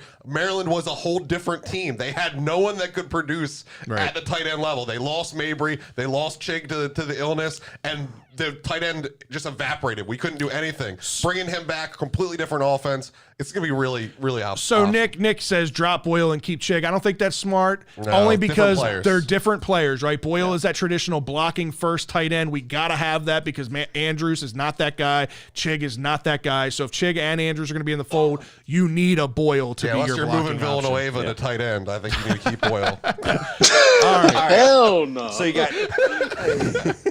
you got 2 picks left here in the 4th round. Pick 138 and pick 140. They are 2 picks away. You only have the Packers in between them. So you have, according to the needs chart, you got wide receiver, running back, and linebacker here. A few running backs and linebackers as top-rated guys that are still on the board right now. Where are you looking at? I'm looking at Chance Campbell. And that's the last pick. That's the last pick. No, actually, man. you want to get even crazier? You want to get even crazier? Jared Bernhardt. Oh, God, no. That's an undrafted free agent, Ryan. We'll get that Garnet, later. Maybe we could trade for Jake Funk. I don't know. Right. I'm going to throw it to Garnet. Garnet, who are you looking at here, man? What are you looking? What position place are you looking at in this spot? So with Flock Nation, you brought it up. He asked a really good question. Is Justin Ross still available? Flip it from back. Clemson? Let's see. Let's take a look. Let's look. Ross. I'll be shocked. Justin if Ross he He is raw. He is available. Out of He's- Clemson. Yeah, so click on his profile. So- I need to read about this guy. Go ahead, Garnett. So just to give you a quick insight, so the time that Clemson beat Alabama in the bowl game in the national championship game, he literally took over that game. He made Alabama his bitch, like from the beginning to end. Like I'm serious. Like it's one of those things where if we always sit here and wonder, like, hey, if Cincinnati can keep up with Alabama, like if they can do it, they're legit, right? So when it came to like their, Cincinnati's corners, they did their part, I guess, in a way. But it's one of those things like, okay, we know the corners are good. Sauce Gardner and Kobe Bryant is good. But when it came to Justin Ross, like in the game, 6'3", probably going to run like he would have ran like maybe a 4.57, 4.55, somewhere around there. But his game is above the rim and that's what we don't have Red zone as target. an X receiver. Exactly. With Bateman, we don't know what he can do everything, but we don't know if he can specialize in in the red zone target ability. Maybe we don't know. Yes and no. But with Ross, I know for a fact he's that type of guy because that's what he was doing in Clemson. Flock Nation and Yuri are both behind you on this. So pick. I like that he's the #1 player out of Alabama in high school and didn't play for Alabama. I think that's a baller move. All right. Well, we've got a lot of people on board. All right, Flock Nation what the says, quarterback take it, looks- yo. look Oh, like. damn. Ross is definitely the pick. I mean, it makes a lot of sense. This hits what you were saying earlier about them Yeah. needing that extra playmaker, and it fits a need. It's a red zone target outside of Andrews. That's Drew, literally the only red zone target we liking it, have Drew? right now. What does the quarterback list look like? That's what I want to know. Yeah, go with Justin. Go with Justin Ross. All right, All right, we're so gonna go Justin Ross Ross here. is the pick here. Hey, Drew trying to get that Ryan Mink treatment over here, ain't he? Oh. 2 picks later, we're back on the clock again at 140. God, man, this is insane. There's this is no why way we're having like this many fun No, rounds. yo, they're gonna bundle something Yo, together. We'll yeah. get to that later. If EDC, bro, it's like on a real note, if EDC doesn't package up some of these picks and get back in the first or second round, I'm gonna be very, very mad. I'm just gonna be straight Is up. this our on 9th pick? We- Is this it? No, I think we have 2 more, right? No, this is the last one. This is the last 1, one. 2, 3, 4, 5, 6, 7, 8. Yep. 8, So this is 9. our last pick. All right, so Punter. punter in the 4th There round. was a punter and a half in the combine. I can't remember his Is Oh, that name. four- it was is that Cincinnati, Georgia? I think. Georgia. Is that punter Oh, that Georgia. Georgia That's had? right. Is he still there? Georgia. Yeah. We're not going punter in the 4th 4th round. I'm sorry. I Just will so you veto know that. Punter's not even an option to select. Well, that's in here. crap. All right, so running back is the only position that we haven't tackled yet or running back and linebacker are the only positions that they tackled that they say is a team need. I still think, I know we got one, I still think edge rusher is still the big need here because you have multiple holes. You got multiple question marks. You got Bowser coming back from an injury. Oweh's going into his 2nd year. Outside of that, that's it. And now you've got this other kid that you just added. So I still think you need another depth piece at edge rusher. So in pull my up opinion. edge and let's see who's still left. All right. While we're pulling up edge, just another thing to think about. What about another interior offensive lineman in case you need to have some depth on that offensive Didn't line? we draft the guard or did we skip out on that? No, we talked about it, but then Talked we about it and then didn't do it. got Yeah. convinced in a Maryland guy. Oh, yeah. That was a great decision. So as far as edge rushers available, you got Alex Wright from UAB as the top guy still left, along with Cade Hall, Jeffrey Gunter, Myron Tagovailoa. Yeah, that is his cousin, by the way. Legit, that is his cousin. Keep it rolling, boys. No, so it looks like You guys are here wild. we'd probably wait on edge rusher because there's really no names off of that list that jump off the board. Go interior offensive line and let's take a look there, see what's on the board. Justin Schaefer out of Georgia is still on the board. I would say, hey man, that's not a bad guy at all. Seriously. 6'3.5", 324 or 326. Let's see. It's average. He's a power blocker when defenders are directly in front of him. I just know that Georgia offensive scheme. line has been. He doesn't great for engage years. well due to his lack of good athleticism. Well, that's great. That's a question mark. Here's one. Here's a note that might change your mind and take you away off of him. In the passing game, he struggles with shaded defenders who have good initial quickness off the snap. Okay. Yeah. Nope. I haven't really sold He's myself outta here. on that one. Any names on that list that you know anything about? You got, is it Donovan West? Donovan West, Cam Jurgens, Thayer Munford. Any of those names? I'll let you know, boys. I know all So- about that Jurgen. I'm just playing. So Munford is another Big Ten guy, 6'6", 320 pounds at Ohio State. You know, a 4-star because that's their floor at Ohio State. Looks like he plays well in the interior. Mostly zone rushing is his strength. That plays into the Ravens scheme of things, zone blocking. Yeah. So I mean, it's an option. It Go- says a developmental guard. It's not somebody you're gonna stick in and play. Yeah. But So- at this point in the draft, you're not expecting. Well, it. you hold on. want depth. So the other thing that we have question marks at is middle linebacker, right? I know Josh Bynes stepped in and Right. filled a necessary need when LJ Fort went down. There's still some talks whether the Ravens are going to bring back LJ Fort. I think they'd be idiotic not to bring him back just because he Make was sure if he comes back off the injury, he's playing and he picks up where he left off. right. But I don't think either one of those guys are long term. Malik Harrison hasn't been the linebacker that we expected him to be, and obviously he's dealing with a bullet wound, whatever happened there. But so linebacker is still a need. Go to linebacker, fill that out. Okay, you got it. Yeah, I got it. Any of these names you're seeing on this list jump off the board to you? Terrell Bernard, Jack Sanborn, DeMarco Jackson, David Ania. Trell Bernard reads like a Ray Lewis comp. Looks like he's falling because of his size, but he plays better because of his speed and reaction to the ball. All Big 12 selection. It just kind of looks like he's only falling because of his lack of size. Garnet. Did they anything? say a Will Did they say a Will linebacker role? It says run and chase Will linebacker. It does say he struggles to detach from blockers once the O-line is latched onto him. When kept clean, he scrapes and makes plays on the ball. They need more of the mic, in my opinion. I Yeah, think they Patrick's do. going to be pigeonholed to Will because He he's proved it played this so year. much better. Look at how much he elevated when you moved him over to Will. Right. What do you think, Yeah, Garnet? man, it's a little rough with the. So that's the thing about with the linebacker. Like, well, this class of linebackers is one of the things where if we needed one or we should have reached, I guess, to not Nehemiah Pickett, even though we need. This is why I hate about. This is why I love and hate about the draft, because like it's one of the things where you're gonna fall short somewhere, and we fell short with the linebacker. So is Jack Sanborn still there out of Wisconsin? That's what I was looking up. Jack Sanborn. Yeah. They say he's an early down Mike linebacker is what they've got him listed as. Okay. Yuri also lists DeMarco Jackson as interesting. Click on his profile. Let's see Out what of he reads. Appalachian State. He's 6 foot 235. He's a downhill run stopping inside linebacker. Let's see. Small school. They like to blitz him at Appalachian State. He can be an effective blitzer. Occasionally line him up on the edge of the line to provide a pass rush. high See, effort player. I don't.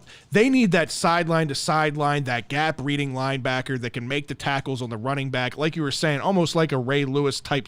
I know they're not going to find a Ray Lewis, but that type of linebacker. And to your point on this guy, this is one that when he's playing, he's an effective linebacker when he's playing inside the tackle box, but his limitations athletically start to show themselves outside of the box. Okay, so just based off of what you read me, I think Jack Sanborn out of Wisconsin makes more sense to me. I like Jack. I'm the more and more. You're right. What do you think, Garnett? Yeah. Hey man, so he probably gonna play a little special teams duty, a la our guy Johnny Boy Harbaugh. So I'm fine with it. He's one of those high motor guys. You know what I'm saying? Yeah, exactly. He's gonna be that guy, but at the same time, though, this is where I think that a developmental special teams guy that's gonna be that guy down for the future. We're probably gonna get that Mike or hopefully Malik Harrison. He does come back to stepping up into the next role for him. But we'll take a swing with him. He seems like one of those back end type of guys we get. Jack Sanborn's the pick then. All right, we're going our last pick in the 4th round. We got a sleeper alert about our arch nemesis, the Titans. Just signed a huge contract for outside linebacker Harold Landry. 5 years, $87.5 million with $52.5 guaranteed. Wow. That's a big contract for an outside linebacker. That's pretty big. Dude's getting paid. All right, man. Let's recap our picks here. Go ahead, Ryan or Scott. Read down. All right, so we took at 14. We took the interior offensive lineman Tyler Linderbaum, playing at center there. We've got at 45 Falele, the one guy that you guys were high on out of Minnesota. We've got Mathis out of Alabama, the interior defensive lineman at 76. At 99, Nick Cross, the one and only. We might talk about him in a little bit. We might. He a Terp, he a Raven. 108, we took Majai Sanders, the edge rusher out of Cincinnati. This is one that Garnett, you were liking that pick at that point. We were able to then turn around and get Nehemiah Pritchett, the cornerback out of Auburn at 117. At 126, he was still there. Chigakonkwo, they sold him on you. They sold him to you, Garnett. He's a guy that I think he could go sooner than that, just to put it out there. But 138, we took Justin Ross, wide receiver out of Clemson. And at 140, Jack Sanborn, the linebacker out of Wisconsin. If I had to guess, I actually think Chig goes later than that, but Cross goes earlier than that. Very, very possible. I think there's going to be a lot of people scared of Chig's heart issues from like 2 years ago that could really scare off a lot of teams. And again, people that are looking at him as a true tight end are going to be scared with his blocking abilities and just a smaller frame. All right, let's go around the room. We're going to start with you, Garnett, as you're the guest. Based off of this draft, if things fall this way and this is what the Ravens pick, what are you giving this draft grade overall? I'll probably give it a solid. I give it right out the gate. I give it a B+ because of the fact that you got guys that can contribute right away. It might not be the sexiest draft. Oh, you got the hugest names or whatever. It's not about that for the Ravens organization at this time, in my opinion. It's about getting guys that can fit and plug in and be the guy right away. Perfect example, like when Kansas City got Creed Humphrey in the 2nd round, I was super pissed because I knew what they was getting. It was By the way, we were trying to pull that other name. We were trying to pull that other name earlier. It was Dickerson. Landon Dickerson. Yeah, that was the other Landon side. Dickerson. Yeah. Yep. Yes, sir. And it's one of those things where you get a guy like that can literally when people talk about Tyler Linderbaum, they say future perennial All Pro Bowl or All Pro type of guy, right? So, he might not be the flashy guy that everybody wants, but you're good there. For Lele, you basically got a more athletic, OBJ 2.0 type of guy. And then when you go on down the road, like this is where it's a steal. You got Justin Ross at what pick? What number we got Justin Ross, brother? Down in the 130s, I feel like. In the 138. Yeah, in the back in 138. We're talking about a receiver that should have probably went. We're talking about a receiver that would have been in the top 15 if he never got hurt. Like, you know what I mean? Like, it's one of those things where it's a draft that literally could pay out early it didn't also pay out down the road. And that I can't argue with this draft. This is one of those drafts where it might not be sexy, but you got dogs. This draft, in my opinion, went exactly as the way the draft was that I sent you earlier, Garnet. The example where I said you and I were going to be on the same page with a lot of this. It filled immediate needs. It gives you, to your point, I'm going to basically repeat everything that you just said because you stole all my thunder. And give guys that are legit big needs that can be plugged and played right away. And I give him a B+ too. That's right where I'm at. The only reason I don't give this as an A is because edge rush is such a big need, and I didn't get the sexy name at edge rusher. We did fill it, but we didn't get the sexy name at edge rusher. But that's okay. You can't be a perfect 100 on a draft. No team ever is a perfect 100, except for like Ozzie Newsome, his first year that he took over when he hit with fucking Ogden and Ray Lewis, right? That's very rare that kind of shit happens. But if this is the draft, to your point, top to bottom through round 4, I'm extremely happy. Ryan. I mean, we did the draft, so of course we're happy with our draft. Yeah, but sometimes you're like, Terps. That's all he needs. That's where it falls But apart. sometimes there's pieces that you're like, damn, we waited too long, or this guy's off the board and we don't really know where to go here. I feel like we were all pretty comfortable going with each pick. I've only ran it once this way, not doing trades, and this is a much better draft than I got with not doing trades. I'm usually playing this game like it's a video game, and I know it's not realistic when I do it that way. So that's why I got a few more sexy picks because I got a few more second rounders. Right. But yeah, it's absolutely, you have guys that can start. I mean, I think that if Nick Cross is here, he may not be your starter, but he's playing 30-40% of the snaps by the end of the year. Like, I don't think that he's some guy that's just sitting and wait. There's going to be a useful role for him.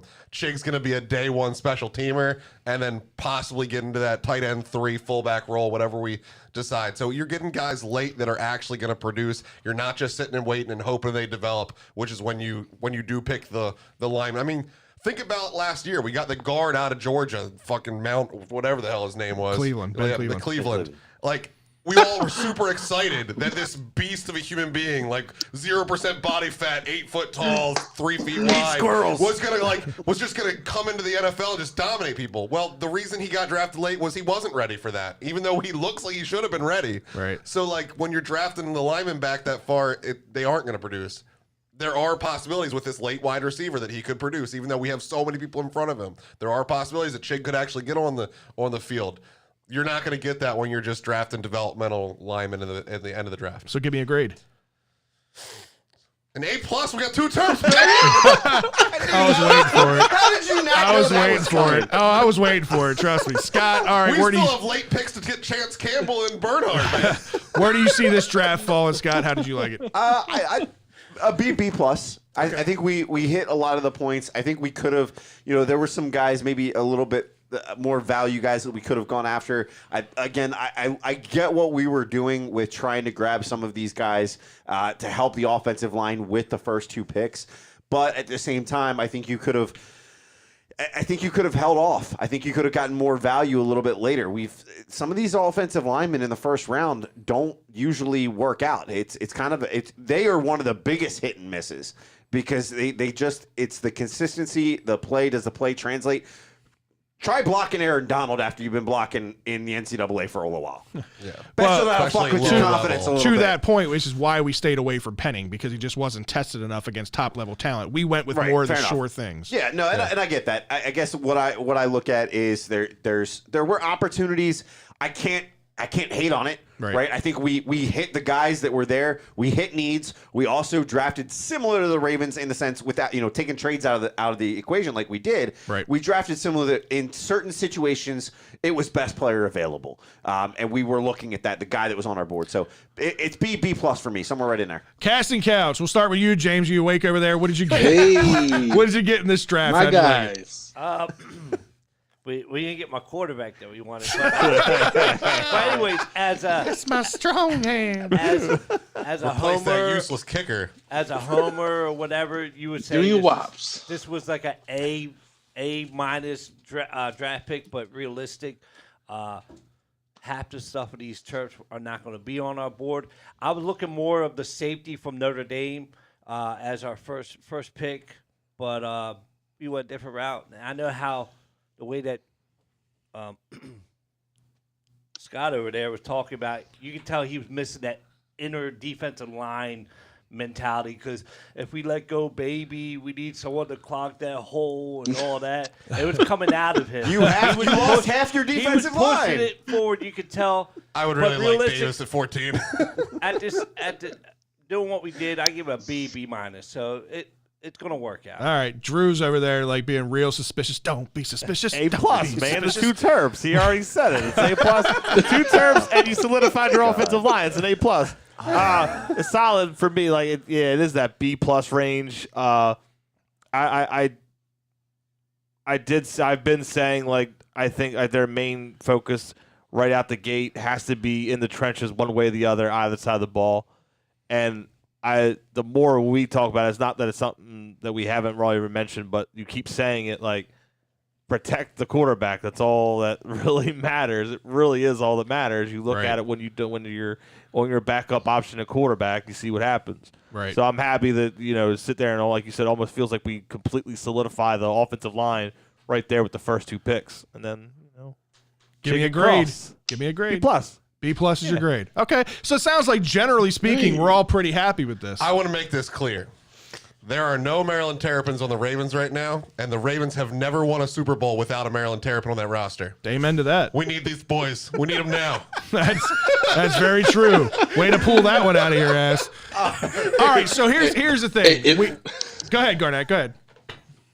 Now I say, we never won the Super Bowl without a Miami Hurricane. That's all I got to say. That's true, probably too. true, but I'm 100% sure that Jermaine Lewis was on the first one. Torrey was on the second one. He was. So here's the thing. Like, I think we're all happy with this draft, and I think we'd all be very happy if this happened. But we all also know this is not going to happen, right? Because we went completely against what the Ravens do all the time, which is best player available. Yeah, we went with straight need and no straight trades. need and plugging holes. They definitely don't do that. They always value like the best player available type approach. Hopefully, again, this is Eric DeCosta's most important draft. I've said it multiple times now. He has got to hit a home run with this. And in my opinion, if this is the draft, he hits a home run. That is just my opinion on it.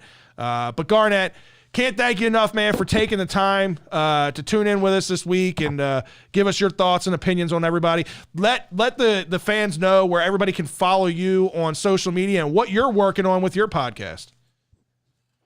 Hey, so first of all, man, I just want to say, man, you guys don't understand how big it is for me to be on this show, man. I'm a huge ass fucking fan. I've been following you guys for a long time, ever since I've been in Japan, man. Like when I was like back in like 2000, what was it, like 17 or 18, or it was one of those years, man. I've been following you guys, man. Great work all the time. Anytime you guys are on, it's always a good time. James, you are always out of the box, and I love it. It's just, yeah, man, I love it, man. But yeah, man, but yo, you guys, anybody can follow me at basically at Neil NEALW 478. Yeah, that's where I'm trying to run on for now. The other one is still active, but I don't see a lot of crazy stuff on the new one I got, so I love this one a lot better. Good. And yeah, man, hit me up if you got any football questions or whatever, man. Just hit me up. We can just talk about life. I don't care, man. But man, but what y'all need to do, like and subscribe to this channel. Birdland BS, they're going places. I love them, man. They're like brothers. Appreciate you, man. Like you said, you've been around for a long time. You're a true OG to Birdland BS. We have nothing but love and respect for you, Garnett, and appreciate and thank you for everything again that you do for our country and protecting us. So and no matter how much money Miami throws that program, the 90s are never coming back. So come on over to the Terps. We got you, bro. You guys I know you got blank checks down there and shit. Hey, you like to steal our coaches late in the system. In 3 years, if we don't turn around in 3 years with everything that we're doing right now with Mario Cristobal, I might consider a crap. Dude, don't worry about it. The 2090s are coming. Your time's coming back. So I don't know. We'll end it with this. But if this is true, we'll have to look it up. And I'm sure Garnett's going to get off and immediately look at this. Andrew Sakara is reporting in our chat room that supposedly Seahawks have just released Bobby Wagner. Well, that is a No cap way. casualty cut if that's the case. And now There's- no one's left Wow. from that Super Bowl. Yeah, Is it nobody's true? left in the Super Bowl. It- That's a it's the complete rebuild going on in that's Seattle. a burn He down. was- of course, it was a burn down. He You got rid of came- Wilson. He came out with a tweet today. I guess where it was however long ago it was. Richard Sherman had said like Russ pretty much said that after not being in Seattle, it's like Russ needed all of us. That's how Russ needed us. Russ needed us. Blah blah blah. Now it's just down to Bobby Wagner on that defense and that Legion of Boom. And after the trade, he goes, I guess Sherman was right. Well, Seattle said, fuck you then, I guess. Cause Yeah. But now you're going to see Adams ask for a trade now. Yeah, right. Right. Went So- from the Jets to another rebuilding team. sounds Go ahead, great. Garnett. So here's my question with us. So we're financially broke right now, right? So we need to make a lot of cuts to open up some money, right? Some money moves. Like, how much a Bobby Wagner is going to cost, though? That's the thing. I know a lot of people have been clamoring over that name, but at the end of the day, will we have the financial resources to acquire something like No, that? you don't even need to finish your question there, That's why Garnett. we The gotta answer make is these absolutely late draft no. picks count. Would he be a sexy Okay, thank pickup? you. 100%. And I think everybody would be on board with it, but the Ravens just don't have the cap money to be able to make a move like that I'll work. take Adams over Cross, but I know Exactly. we can't afford it. Appreciate the breaking news, Andrew. Yeah, appreciate the breaking news. Again, Yeah, for Garnett, real. appreciate you tuning in with us. Stay tuned, man. We're going to wrap up here with some Terps and some rundown news. Little did I know we were going to get to talk I'll that be much here. Terps during the show. That's right. Hey, it is. It's real. All right. All right, man. We'll catch up with you soon. Yeah. Thanks, Appreciate it, Garnett. man. See you, man. All right, before we wrap up with the Ravens, a couple of things. I know a lot of this stuff we've already hit on. A couple of things I just want to do real quick. Orlando Brown, the guy that we traded away a couple years ago, was franchise tagged by the Chiefs today. It's going to end up costing them around $16.5 million. In my That's a opinion, lot of money for a right tackle. well, that's average 5, but he's a left tackle now, not a right tackle, right? Almost assures Tyrann Mathieu. I know a lot of guys have been looking for him, right? That he's going to end up hitting free agency due to their cap situation. Opinion, real quick: who won this trade in the long run? The Ravens getting Owe and losing their Pro Bowl right tackle, or the Chiefs who get Orlando for one cheap year and now paying top 5 average left tackle money for one more? No contract in place yet, just one extra year. Who do you guys think won that trade? Or do you think it's pretty fair? I think we won that trade hands down when you're looking at that. I don't think that they got what they thought they were getting out of him this year. He wasn't the dominant left tackle that he showed for just a couple weeks for us that got him, thinking that he was never going to go back to the right side. Right. He played okay. It wasn't, it's not like he was bad. But obviously their years are measured in Super Bowls and they didn't even get there. Right. So I think in their mind, it didn't work out how they thought it did. I think they thought that they were just going to automatically fix the offensive line and we'll be right back where we're always at. And So it didn't happen. I agree with everything that you said. And the other reason I believe that the Ravens won this trade hands down, no questions asked, is because Orlando Brown was leaving. Yeah. He had said he wanted to be a left tackle. We had no other options. So the fact that we got Owe, a first-round pick, potential future superstar at edge rusher, yes, the Ravens won this deal. Because for them to franchise tag him as a left tackle is one thing. If we were to franchise tag him and say you're playing right tackle, he could have then been all pissed off and sat out or held out or just showed up and played bad just on purpose. Casting couch, what's your So opinion? I go with that. I don't even think it would have happened this coming year. I always all along thought he would have held out or done some that sitting out type stuff into the season, and you would have been screwed anyway. Yeah. And two, okay, so you don't make this trade. And, yeah, he comes and he's a stalwart at left tackle. Say he does really good like he did the year taking over for Stanley. Mm-hmm. You're not franchise tagging him this year. You don't have the money for it. Right. And So- we weren't a tackle away last year. We You needed know a what lot I mean? more than that. So on that end, okay, maybe I could say a little bit of a push. But that's why I go we would win with the Owe thing if he keeps showing what he was doing and improving. Because, like I said, you weren't going to be able to franchise That's tag exactly him right. and pay him no matter what. I'm sorry. Like, it sucks. We don't know what's going on with Stanley. But it isn't like you're just going automatically like, Stanley gets zero money. You cut Stanley, and all the money that Stanley got goes to him, and he goes. Right. It Doesn't wouldn't work that happen. way. So Correct me if I'm wrong, but I vividly remember the end of the Chiefs game being Oweh beating Orlando Brown Yes. Jr. to the backfield, Yes. stripping That's a very ball sad. from the running And- back and of actually winning. And listen, there's a lot of people chiming in the chat room. David and Yuri, they both agree that it was about 50-50. And if you're just looking at it for person to person, yes, it's about 50-50.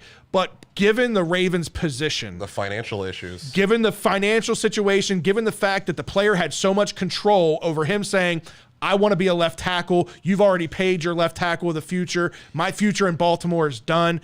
The Ravens got the most out of that they could, and they got a potential superstar at an edge rusher. Go ahead, Scott. So I think you hit on where I'm thinking on this, right? At first, when you first kind of look at it face value, 50-50. But when you dig deeper, you gave up your past for your future. Right. This is a guy that came in and had an immediate day one impact on this team and what they were able to do defensively. Offensively, I don't know where the Chiefs are with Orlando if they don't have Orlando Brown. Right. He didn't stand out that much that you go, oh, he's not there. It's a completely Obviously, different he ballgame. didn't stand out enough Creed to them Humphrey because they was didn't the sign him to a standout. contract. They Right. franchised tagged him. Exactly. Yeah. And He's a Pro Bowler. to Ryan's point, you have Oweh going in. Pro Bowl is a joke. Let's be real. get paid If for you're that. you can get paid. That's Gotta fine. check. Yeah, my job's a joke too, but they still pay me. No, but I'm talking about he gets a nice check for just being selected. Yeah, no, but overall, I think to me, I think the Ravens. If you're gonna put a percentage on it, maybe 60-40, 70-30 in our favor because I think there's more upside right now to Oweh and what he's brought to the table versus what Orlando Brown has done for them. 100% agree. So staying with franchise tag, right? There was a few of them that got pegged today, but the one that stood out to me the most, I don't know what we're talking about Browns- pegging for around here. the Browns franchise tag tight end David Njoku. Now, this one completely did not make sense to me. They went out and signed. I love him, but franchise tag. I love him, but to franchise tag him after you don't just even went love out him. and signed Austin Hooper a couple years ago to be your tight end number one. Njoku just last year was on the cusp of being cut. Yeah. Right? So They weren't getting along. the fact that they value him as their franchise player and to pay him top 5 money, to put this in perspective, his cap number is going to be higher than Mark Andrews this season. $10.9 I don't million. love him that much. Crazy. I was hoping he'd be our tight end 3, not a top 5 money. Right. They're the Browns. But you know what? You know what? Let him go ahead and spend that money. No, I get Let it. him go ahead and spend that money. But this is Andrew Barry. This is Hartford County's finest. Yeah, what are we you doing? Bel Air? What are we doing? Don't they get opportunity to sign? You can get a contract done too. I would say you could franchise tag him to the Yeah, trade. so team. so they are working on a contract. Apparently, they have an offer on the table that'll pay him $13 million per season, which is mind blowing to me. Especially, and they want to keep Austin Hooper, who's already making $9.5 million. That was the key. It was like they thought Hooper when people heard that was a possibility That they were going to cut him or trade you're him. cutting Hooper. That's fine. You got Harrison Bryant. Nope. So I think they're going to just line No up wide 5 tight receivers. ends. I know with that Barry boy. I mean, he's an identical twin, and he goes to Harvard. So maybe it's 2 Harvard brains. Hey, handling wait. this, and I'm not able to figure it out. Did the but- Ravens get an insider inside of the Browns? Did we get much the, about the other twin? Did we get the other, can just tell us like telepathically what the Browns are doing? Yeah, right. All right, Ryan. All right, Scott. It's time for this week's Liquor Snot Brew of the Week. Scott, what did Jerry and the crew hook us up with this week? We got to thank James 2 weeks in a row for going up and getting the brew of the week for us. He's like this week, Grubhub at this point. This week he is. He's been awesome. This week he didn't bring pizza though. That's the only thing. This week is from Duke Hall Brewing Company. This is actually not an IPA, gentlemen. Heyo, win-win. It is Misfit Red. Is their American Red Ale. I already finished my first one. So and have I. This is delicious. 5% ABV. It's brewed right locally here in Baltimore. You don't show the can as well as I do. You better reach towards that camera, bro. There we go. Yeah, it's their Misfit Red. It's like you said, an American red ale, 5% alcohol He's complaining volume. he's already finished his. Why you're not drinking it? Give it He to him. doesn't drink. Nah, this one's good. I don't drink a ton of red ale, but this one, it doesn't taste super dry. It's usually why I don't like red ales. They're usually really dry. If anybody's ever had Red Brick Station's red ale, yes, very similar Very, to very that. similar. So if you've been to I've Red never Brick, had that's a a red good ale that's comparison. not in a pint bottle. Well, make sure you get My up to glass. Liquor Stop. Tell the guys that Birdland BS sent you. Get your 10% off.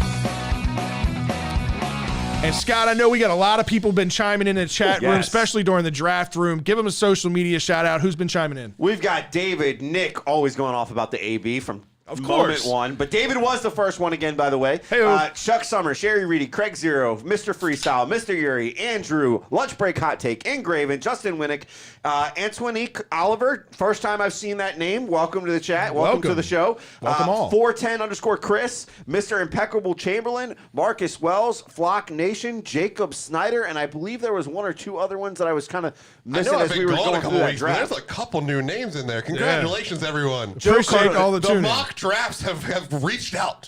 Flock Nation, Joe Carlozo, finally chiming in. I guess he had a long day at work, so he's Tax finally season. getting in. Tax. But yeah, so a lot of good comments out there. I was addressing and bringing them a lot up Yeah. as we go. A lot of people were chiming in, especially on the section where we were talking about the Terps. They were behind him, Yeah. right? And I know a few of these guys are not big Terp fans. Done We'll see you at the space. spring game, everybody. Let's go. Yeah, I've done spaces with a few of these guys on Twitter. Yuri being one of them. You know, a lot of these guys come from different backgrounds, not necessarily big Terp guys, and recognizing that the homers aren't actually being homers. Not everybody it can says be something, perfect. right?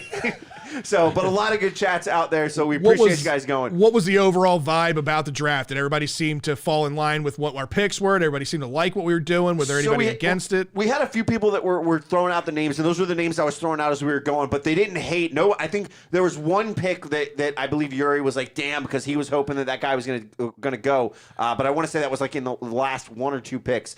He wanted DeMarco Jackson when we went with the other guy, the other Jackson. All this Terp love out here at Googs isn't in the chat room. I haven't seen him today. Come on, Googs. Come on, Googs. Yeah, step up your game, man. But great interaction today. We appreciate all of you guys. Some new names, so keep coming. Yeah, man, appreciate it. All right, Ryan. Hey, a topic that we haven't talked about tonight: the Terps. Yeah. It's time for some shell and tell. Yeah, let me tell you guys. Do you like- guys even have a segment? At this point, I think our notes are done. That's a wrap, folks. Yeah, you might have to hear some of this twice because I thought I was clipping this out and putting it out as a show and tell. So maybe we'll talk a little bit. Go ahead. Bro, speed. We talked about it already. The Terps went out to the combine and they showed out. Top speed for a safety, top speed for a tight end, and really didn't stop there.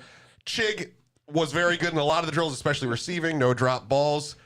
Blocking, he had a little bit of issues with the sled, but he's a lot smaller than some of these other tight ends out here. You kind of expected it. Nick Cross, no issues at all. I thought he had one of the cleanest combines He did. in recent memory. Yeah, Nick Cross was a combine warrior. Like you said, we all thought that he would go there and be a burner, having the background of track and everything. 4.34 is exceptional. I didn't expect him to be that fast. I would have expected him to be somewhere around that 4.4 mark. Yeah. But 4.34 is just blazing fast. And we talked about it at ends. Nick Cross is just the complete safety, in my opinion.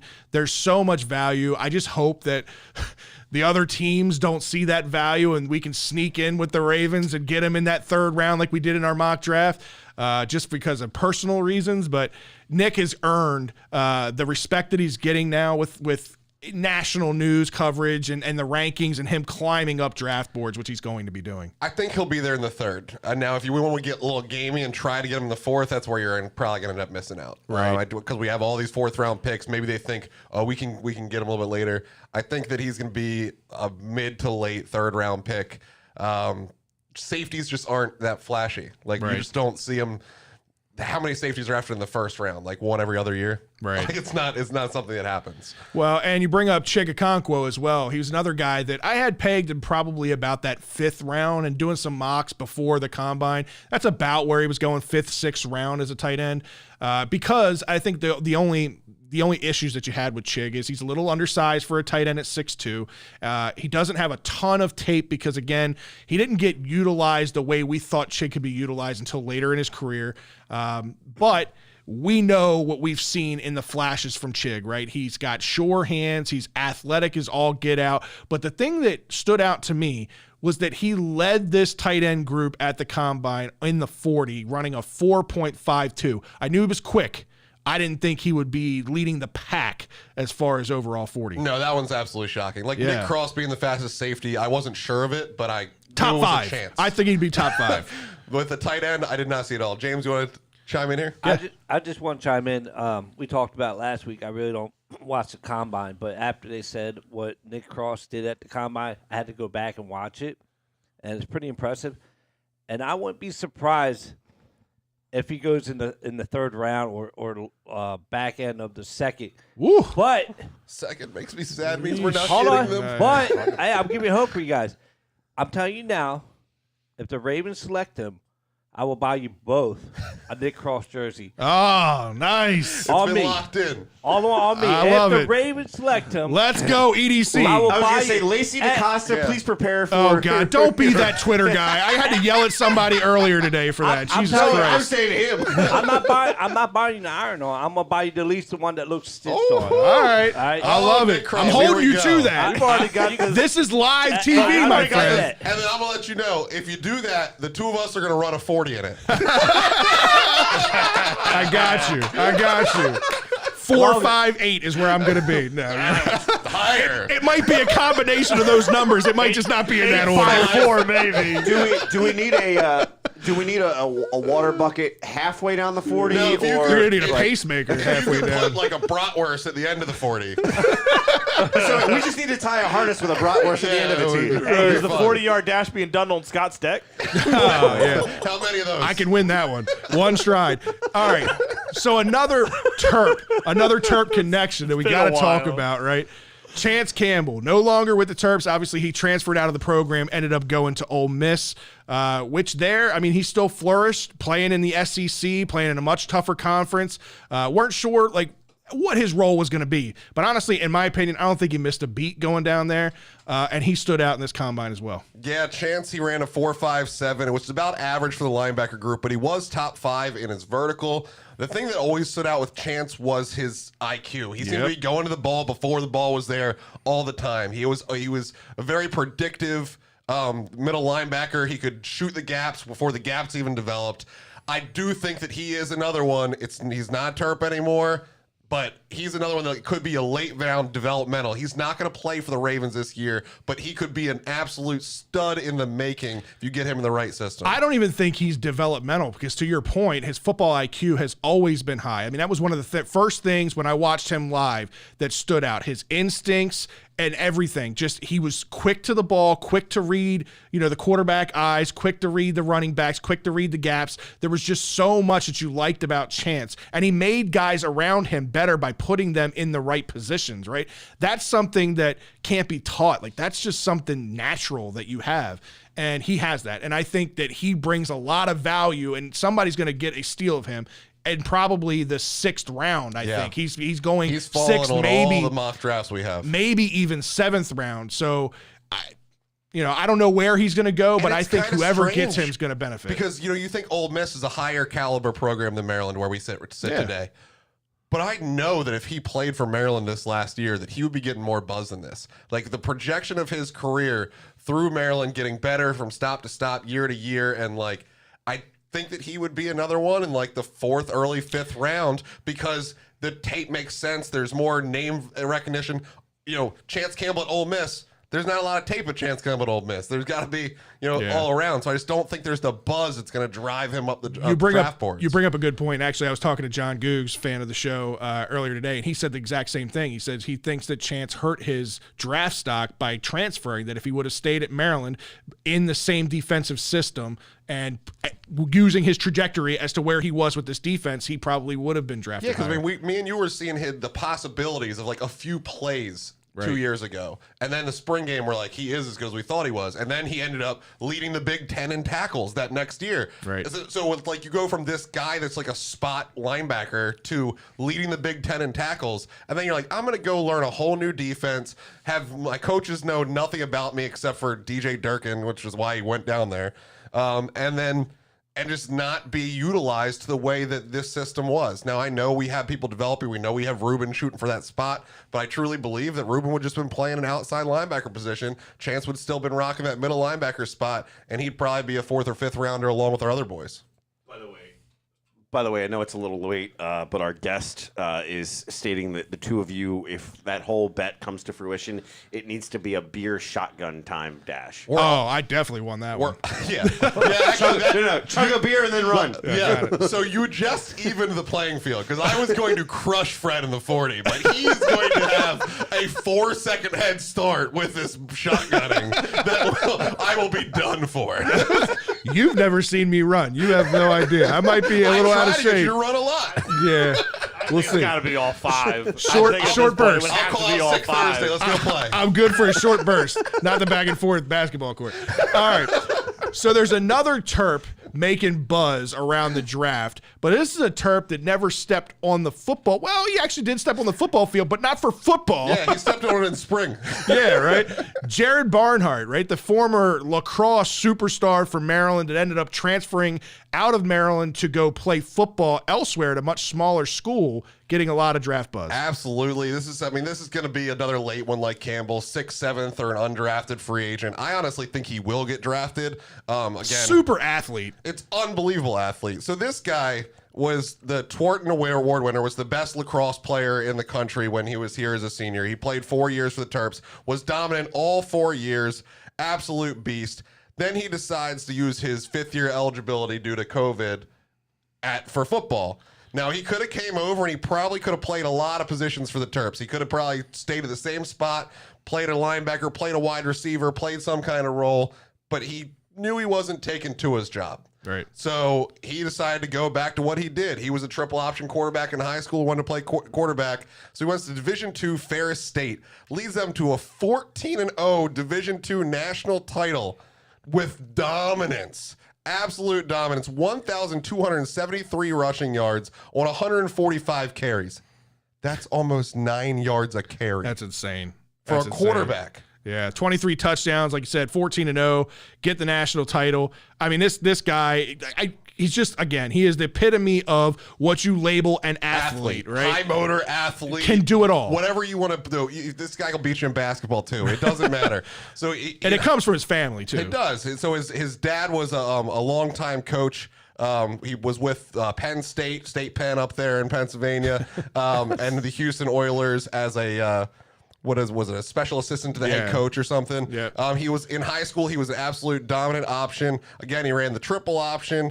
He was the Orlando Sentinel Male Athlete of the Year. So this is not a flash in the pan. He could have went and played college football. He just decided to give it up and play lacrosse for 4 years, and apparently didn't need to train for 4 years in order to dominate the football landscape. Right. So a lot of people compare It's an intriguing name. A lot of people think that Patriots, like a Julian Edelman type piece. Well, I mean, you got Chris Hogan never played the football. He was a Penn State lacrosse guy. That's right.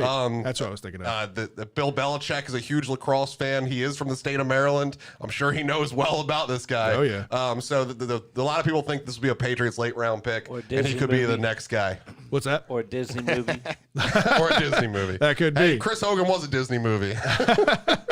All right, man. Well, let's talk a little bit about some basketball. We'll start with the ladies, right? So, Lady Terps secured a double bye in the Big Ten tournament, but ended up losing in the first round in a heartbreaker, man. They just couldn't get anything going offensively.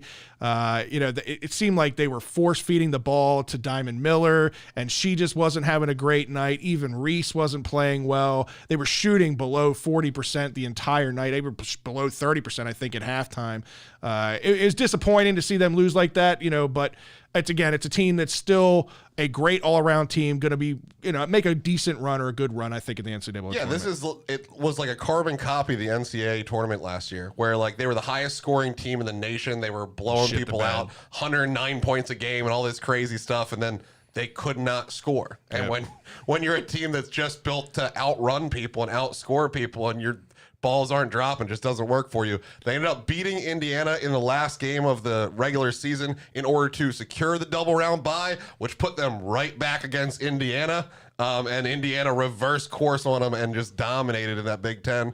And so they're already knocked out.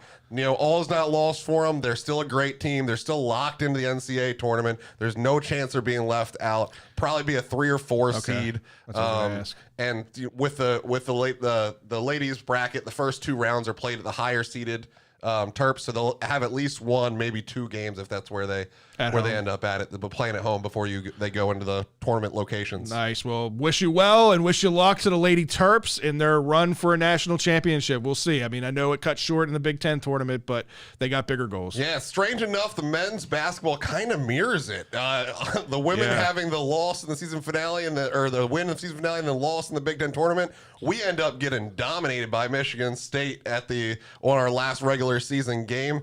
Ended up still securing a first round bye by a bunch of tiebreakers, basically over Penn State, that ended up saving us, giving us a first round bye.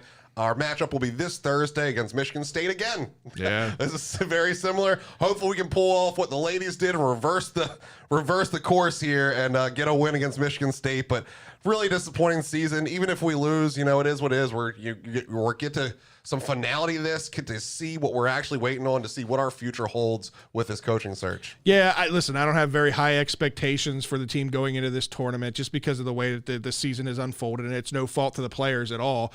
They've made a lot of strides late in the season. I think Danny Manning has had them very well prepared and put together a solid run to close out the year. Fat seems to be playing more aggressive basketball. So, listen, if he can go out there and just take over the team offensively like he has when he's been super aggressive, I think that benefits his team. And all they got to do is play hot for one game, beat Michigan State, and move on to the next round. They haven't lived up to the Maryland standard. I mean, in order to keep the 28-year streak alive of a winning season, they have to make it to the Big Ten final. And honestly, to make the NCAA tournament, you have to win it. You're not getting in. Even if you made the final and lose, you're most likely not getting in because your season's been that bad. So you really are impossibly an at-large bid. You can only win out. I mean, there's still hope till the last chip's down because that's how it works with an automatic bid. But it's really looking kind of bleak, and we got to move on to the future. Well, good news is when the season ends, the coaching news will surely follow pretty quickly, whether they're going to keep Danny Manning in the fold or if they're going to bring somebody in from the outside. We've all heard the rumblings about certain names. Willard, Enfield. Yeah, we've also heard the rumbling about Patino. He squashed that himself on his own social media, but we've also heard people say, don't believe everything you hear. So we'll see what happens at the end of the day. And Willard is a Patino coaching tree guy, so maybe it was just all kind of in a mix. Right. Well, we talked about lacrosse with Jared Byronhart, so we got to talk about the team because they're still playing hot. Number 1 team in the country, defeated yet another top 10 opponent going to South Bend and defeating Notre Dame 11-9. Little low scoring for the Terps, but getting it done against the best of the best. Yeah, kind of showing that you can win it both ways. I mean, we've dropped 20 multiple times this year, just burning people out of the building. So to be able to win a game 11-9 is huge. They're still 5-0. I got one more game this Saturday against the 12th against Albany. Of course, no one on Maryland's schedule is worth overlooking because they play the best lacrosse schools in the country. They don't dodge anybody. So Albany does have some very good lacrosse players. But it's a trap game. It's an absolute trap game because the next game would be the national championship rematch, the current 1 versus 2 of Virginia and Maryland on a neutral field at Audi Field in D.C. If there's anything that I'm going to be in Vegas and wishing that I wasn't in Vegas, it was this one thing. This is a game that I would love to see in person. Best of the best going up against each other. Number 1 versus number 2 on March 19th. That's going to be a hell of a game. Won't you be back? Yeah, I got a really good news for you because we get home about 3 a.m. before this. So, and I now don't work Sunday. So if you really want to slow this move down a little bit, we can start moving. All right. Go check out the game and come on back. Hey, I'm with it. For some reason in my head that this worked to the last day of the trip, so I wasn't going to be able to make it. But well, yeah, we arrive at home on the 19th at 1 a.m. Oh, well, we might be making the trip down to D.C. on little to no sleep. All right, fellas, it's time for this week's rundown. I'll kick this week off because this was a story that broke earlier today. that, or actually broke yesterday, right? NFL Commissioner Roger Goodell suspended Calvin Ridley of the Atlanta Falcons indefinitely through at least the conclusion of the 2022 season for betting on NFL games, right? The problem with this is Calvin Ridley sat out for the majority of last year due to mental health issues, right? And during his time off away from the game, he's placing bets. Ridley immediately tweeted after this suspension, I bet $1,500 total. I don't have a gambling problem. I couldn't even watch football at that point. Just going to be more healthy when I come back. I know I was wrong, but I'm getting 1 year. LOL. Right? This is a cluster because it's not about the amount of money that you're betting. $1,500 is ultimately going to end up costing him $11.3 million by making that mistake, by sitting out for a year and not getting paid. This is a sticky situation for the NFL because I know we've seen it on social media. There's people comparing this type of suspension to domestic violence and some of the other lighter suspensions that, for more severe cases. This is the closest NFL comparison to the Pete Rose thing where, Pete Rose is basically banished from the game and still is banished from the game.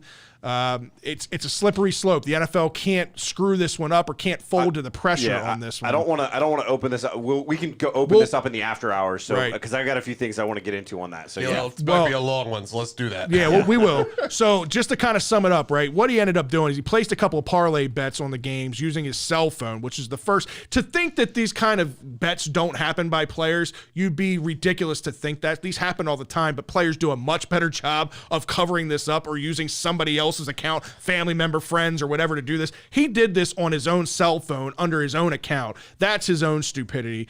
But it came over a 5-day period in November. It placed multi-legged parlay bets involving 3, 5, and 8 games that included the Falcons to win source, right? Not lose. They couldn't find any evidence though that he used any kind of inside info with his bets. So it found no evidence that Ridley's coach or teammates in Atlanta even knew about the situation or him doing anything. He will be able to apply for reinstatement in February of 2023. We'll see what happens. But like I said, this kind of sports betting happens all the time. Ridley was just an absolute moron about it. But I got to give a shout out to the Falcons. This is big kudos to the Falcons. I heard this. Multiple teams had actually reached out to the Falcons about potentially trading for Calvin Ridley right before this happened. And the Falcons turned those trades down or those offers down because they knew that this pending situation was coming. So instead of them dumping ship and getting whatever they could for him. If you ain't cheating, you're not trying. I get it. And then, if the Patriots would have probably had Ridley on their team, they probably would have. They would have traded the shit out of him because that's just their MO. But I got to give kudos to the Atlanta Falcons for not doing that. Maybe it wasn't the smartest business move, but I think it was the classy move. It would have been interesting to see if the league stepped into that trade to see what would happen. Right. That would definitely. We'll talk more about it in the after hours. Go ahead, Drew. Quarterback is king when it comes to the NFL. Yeah. Someone decided not to be outdone, but Aaron Rodgers, you had news that Green Bay had reached a deal with Aaron Rodgers. We thought maybe there wouldn't be any drama. He's still coming out and doing the Aaron Rodgers thing where he's saying he's not, I'm signed, guys, but it's not that deal they said type of thing. Yeah. So we'll see. Believe whatever you hear. I mean, at least maybe it sounds like he is signed. We'll get into that in a little bit. And then Russell Wilson decided not to be outdone, I guess. He'd been kind of quiet after the last offseason where he was kind of like, he wanted to trade.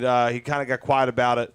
Well, the Seahawks went ahead, gave him that trade him to Denver. Apparently, it wasn't necessarily a shoe drop of the Rodgers deal. They'd already been talking to Seattle about the trade. So he goes to Denver in the trade for 2 first-rounders, 2 second-rounders, and a 5th-rounder, along with quarterback Drew Lock, tight end Noah Fant, and a pretty good defensive player and locker room guy in Shelby Harris. The deal also includes a 4th-round pick with Wilson. Currently has a 2-year, $51 million deal left with no guarantees. But you would figure if he okayed that through the no trade, right, and they made that trade, and he's still young enough they're extending him, so it's just a matter of time. Right. They got all that for Rihanna's boyfriend. Yeah. All right, Scott, what do you got? All right. So this was a story that, me being the Gators fan in the room, for me, it was interesting to see and very heartwarming, a nice story, right? Does anybody remember the name Keontae Johnson? Yeah, he was the kid that collapsed on the basketball court, About right? 15 months ago. Yeah. Right? Well, that basically ended his basketball career. He's been unable to play. There's been reports of it being heart issues. There's been reports of it being they did confirm that it wasn't COVID related. They said that there might be something else going on, that he still is having testing. He's still on treadmills and stuff every day. This guy, he collapsed back in December of 2020 and hasn't practiced or played since. So he still actually hasn't practiced at all. But he got a ceremonial start at senior day on Saturday. They were facing Kentucky. The team wound up losing 71-63. But it was very interesting to see the beginning of the game. It was a very lightly contested tip by the Kentucky center. The ball was knocked over to Keontae Johnson, where he wound up dribbling a few times and then handed it off to the official and basically started hugging everyone around him, including the Kentucky players, as a thank you. It was very clear that this was set up beforehand, and he even dropped down to the court, did a little push-up, and gave a kiss to the Gator at the center of the court, right, because it's the game that he loves. But we actually learned later that John Calipari actually extended the offer to Mike White and Keontae to allow the ball to be tipped to him to start the game. And he apparently also offered them to allow Keontae to go ahead and score 2 points so that they could officially say that he scored 2 points on his senior day return. That's awesome. Mike White and Keontae denied that part of the request. They appreciated the tip-off, but they weren't gonna score free points. Calipari basically said, there's 40 minutes in the game. I'm not worried about 2 points. Right. Now, if they would have somehow lost by 2 points, it would have been hilarious. Right. Been real interesting. But at the same time, I think it was the right thing to do. Great scene, great sportsmanship on both sides to do this, because this kid's done. This kid was a top SEC player, right, when he went out. Right. And he collapsed on the court. Nobody knew why. And it's just been crazy to see that he hasn't been able to practice or play. They've said he isn't even able to run on a treadmill right now. Wow. So whatever is going on is completely serious. His family does keep it, tight to the vest, which 100% respect for that. Yeah, for sure. But great little story. But he has a hell of a shoe game, though. He does. Yeah, he does. He's a big shoe collector. That's cool, man. That's a really good story. James, what do you got this week? I got WNBA superstar Brittany Makes sense. Griner. I don't know if you all know about her. She was Brittany Griner? No, WNBA. Grinder was the right word.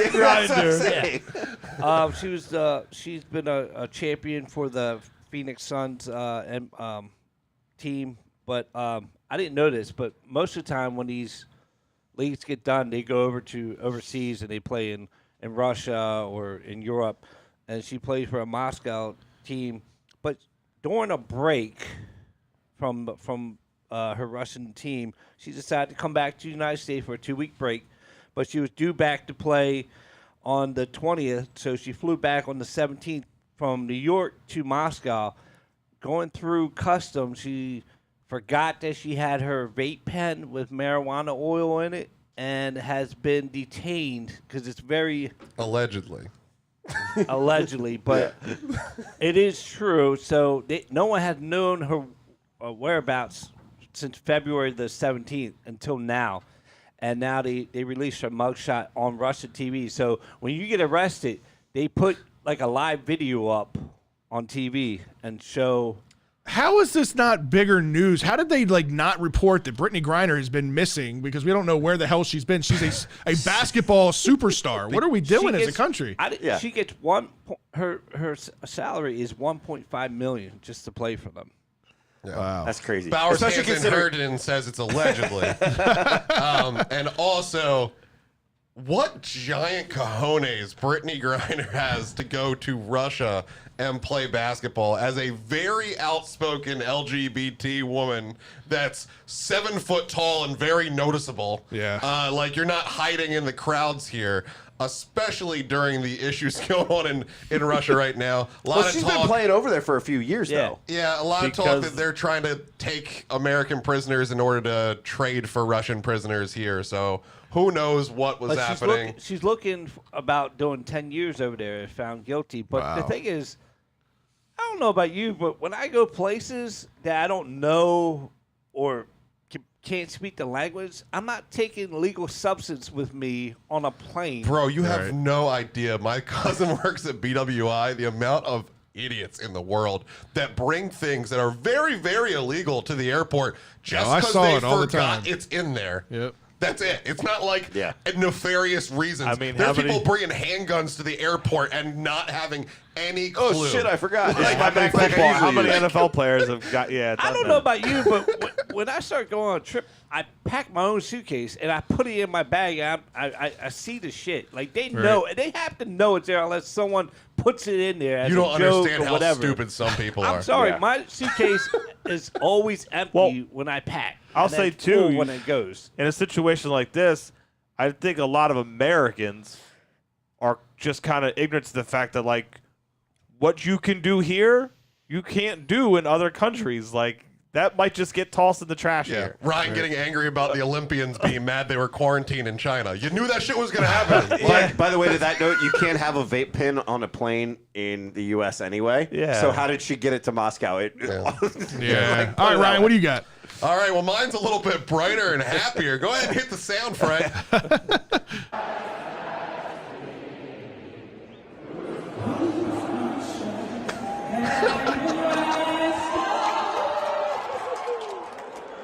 So this is the national anthem at FC Charlotte's home opener. What you're hearing here is the singer's mic went out and their fans began to sing to cover up the fact that they were missing. The mic came back on for a second. You could hear saying, and everyone kind of dropped out. But the mic pops off, and the fans keep it going. And credit to FC Charlotte, they went with it. They blew off the fireworks, the Reds At the right time. and just let the fans be the show. And honestly, better than any national anthem I can remember at any game I've ever been to. Let's get rid of the singers and let's just do this, people. It's pretty awesome. It's pretty amazing. It's epic. My And favorite Fred's not- redhead, Eric Cook, was down here at this game. He's a North Carolina native now. For And clarity, this is one of the coolest things. Fred's not messing with the volume button right now. No. What you're hearing them elevate, that is true. He's stayed consistent on this. Yeah. So what it basically was is like people fell out because they're like, oh, her mic's back on, let her do her job. But then they're like, no, we got to carry this. We So got people it. are all joining and kind of getting the vibe. That has got to be the best start of a game I've ever seen. That's the pretty crowd epic. is lit from minute one. Yeah, That's pretty awesome. epic. All right, so last thing we got to touch on, Drew hit on it, and I know it's going to wind up leading us into the after hours with both this and the Calvin Ridley story. But we have Rodgers with the potential QB market altering contract. He comes out and says, well, those numbers have changed. Reports are saying it's a 3 or 4 year deal worth about $50 million with 100. I think it was 100, not 50 million 50 million per. per year. Yeah, but it was going to be something like 150 million guaranteed of that $200 million contract they were reporting. Crazy numbers. The Packers say said that they're not doing anything with Rodgers until he decides. Well, he apparently has decided that he's going to play for the Packers. Via Twitter, the official At least for source next of everything. year. At least for this Yeah, year. via Twitter. Multiple sources are saying that the Packers have been approached by multiple teams, including the Steelers, right? So, look, things are crazy in what we've seen the Packers do in the past several years. I don't put anything past them. At $50 million a year, the Pittsburgh Steelers can have him. Could they work out a sign and trade? Is this what this could be? I don't know. I mean, I this- don't think it is, but You know, Aaron Rodgers is Aaron Rodgers, one of the greatest quarterbacks of all time. If there was anybody in this league right now that was going to get $50 million, it's probably going to be Aaron Rodgers. So I don't like this. Doesn't surprise me. And the way that Aaron Rodgers is acting on social media also doesn't surprise me because that's just him. But where this ties to the Ravens is this is exactly why I don't think Lamar Jackson is running to the signing board to sign a contract with the Ravens yet. Because the more of these type deals that get signed, all that does is bring Lamar's contract value up and up and up. So he's betting on himself, knowing that The Ravens aren't going to let him walk. Regardless of what happens, they're not going to let him walk. So he's got this year and 2 years of potential franchise tags for the Ravens that if more contracts like this come out, again, his number just keeps going up and up and up. So I think this falls right in line with why he's doing it. Apparently, he was offered a contract. It was a 5-year, $35 million. So when they start out low, Where's your source? A very good source. A very good source. Yes, a very good source. Is this Quadra Ishmael? Is it JLC? Yes. But a that's very the good source that they offer him a 5-year. They want to stick to a 5-year. He doesn't want a 5-year deal. But the Ravens are trying to stick to a 5-year deal. They started out low. 35 is a little low. That's really low. It should be 37 to start out with. But I just don't see any more than 40. Well, you're wrong because you're going to get a lot more than 40, especially when these deals keep happening like this.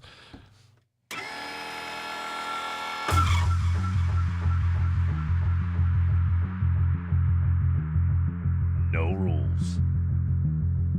No boundaries. 2 topics. 30 seconds each. It's time for the 2-minute warning. All right, fellas, it's time for the 2-minute warning. This guy thought I forgot gang signs. I did. wasn't You were staring off into the next. I wasn't making eye contact on purpose. I wasn't going to let you think you told me to do it. You were staring at me through the TV. It was really awkward. It was weird. Oh, man. Didn't want to give you no credit on these gang I haven't signs. even read the questions yet, All right, so guys, go ahead. so I'm going to let you go first. I'm going to got ask you. the question. So Ryan's going to go first. All right, so you got to be ready to hit or I'll hit the button over here. I got it. So Tony Hawk, he's in his 50s. He recently broke his femur skateboarding. Ugh. You think you guys could skateboard today or even pull off a trick? Absolutely not. It's one of the very few things that I could never do, even when I was younger. Give me some rollerblades, and I might be able to get up out of the half pipe, but absolutely not on the skateboard. If that shit ain't tied in my feet, it's going elsewhere. Yeah, absolutely not. That's exactly my answer, too. If I was going to do anything on a skateboard, it would be on my ass, sitting on it, going down a hill very fast when I was a kid. That's about the only thing I could do. I could not stand up on a skateboard, whether I was 5, 20, 50, doesn't matter what the age And my is. father, who was a very good skateboarder at the beginning of skateboard worldry, at our age could barely do it. Like he tried an ollie and he looked like a moron. So unless you keep doing it, you don't get to keep doing it. So we all agree we were skateboard losers. Yeah, Okay. 100%. All right. Buy or sell and why? The biggest issue in growing baseball is the pace of play. I sell. It's just not. It's not impressive. Like the reason people are fans of baseball is because they played baseball. The reason baseball is so popular as America's sport is because every boy grew up playing baseball, so they could relate to it. You can watch football and have never played football and go, "Oh my God, that's an amazing catch." You can watch basketball and see these high-flying acrobatic craziness. That happens once every 3 million players. Like the Manny Machados that you see these amazing physical feats are 1 in a million. That's not your normal everyday player. Fred? So my answer to this is pace of play a part of it? Yes. But is it all of it? No. It's MLB won't get out of their own fucking way. And it's a multitude of things that are keeping baseball from growing. The sport is stale. The rules are stale. There's a lot of things that need to change. And with everything that's going on right now with the collective bargaining agreement, we can see that nothing's going to change. Like it's sickening what's happened with baseball. And to Ryan's point, how often do you see kids in the street playing baseball anymore? You don't. Not like we did when we were kids. Scott and growing up. I played in a championship game together at what, 13? Yeah. My father coaching my team, his father coaching his team. Everyone played baseball. Now, nobody plays baseball. There's like 3 teams at Falston Rec per age group. We I was had gonna say 20. to give Ryan credit on that. I mean, if you go to where we used to play, there used to be 4 fields. Nope. There's now 1. Yeah. I was telling my friend the other day. empty. So when I was growing up playing baseball, I was talking to a guy who's got a son in the rec system that I played baseball with growing up. We had 10 to 15 teams per age group. They can't even get 4 teams per age group now. Wyatt is signed up for T-ball, and I just got word that with the T-ball, they've got enough. They said they have enough for 4 teams. Now it's But they split have off. 2 coaches. It's not, exactly. They have 2 coaches. They don't have that's enough been a problem volunteers. for They don't have years. enough assistant coaches. It's Where hard. you at, Dad? But for me, I'm assistant coaching, but assistant coaching because for me, He's a catcher, not a coordinator. pitcher. for me, it's a little harder because of my job to be there on time every time, and I think that's what a coach should be able to do. Yeah, you gotta if commit it to it. wound up coming down to it and they needed somebody, I'd try to probably figure out a way to do it. The or maybe risk fake- reward of being a thing- coach and they have a for thing called children now. FaceTime now, Scott. You take an iPad out there, and they can just put you on camera. Just put me on a Segway with an iPad. That's apparently what I need to do. All right, fellas, good show. Again, big shout out to Garnet West for taking the time to be on the show this week. Appreciate you guys tuning in as always. If you haven't already, make sure you hit subscribe. Follow us on all our social media accounts. You can follow me at FredBLBS, follow Ryan at Terps BS, follow Scott at ScottBLBS, and if you want to follow the casting couch, you can. You know where the names are. And Fred's going to be 40 Garnet this loves week. us. Fred, for his 40th birthday, has asked for all of you to go to all of the podcast platforms and rate and review the show. Any birthday presents are accepted in rate and review form. I appreciate that. We won't be back next week, where Scott might be doing Scott by an himself, abbreviated just hanging show. out. All right, so We'll see. I'm going to Do be it. doing a show. Ooh. There may be a guest. Okay. We will see. I'm not Sounds gonna like that commit to guest do might be anything. in the house I'm still. excited. Actually, no. No, okay, all right. No. Carlozo, maybe. No. All right, so I'm just gonna keep guessing. Well, like as Ryan said, it's my birthday, so we will be gone next week in Vegas. So I'm sure we'll have plenty of stories to tell you about when we come back. I'm looking forward to it. Tune in. Make sure you don't miss it. Hours, or speaking of Vegas, stick around for after hours, so we got some opinions on the gambling here, I'm sure. We do. Jabberwockies. We do. Make sure you tune in every week, 7:30 Eastern Standard Time. We'll see you guys next week. Or in 2 weeks from now. I can't do this, Scott. You're in the wrong seat, Scott. Fred, Ryan, myself, Yep. James, and Drew. We'll see you guys next week. See ya.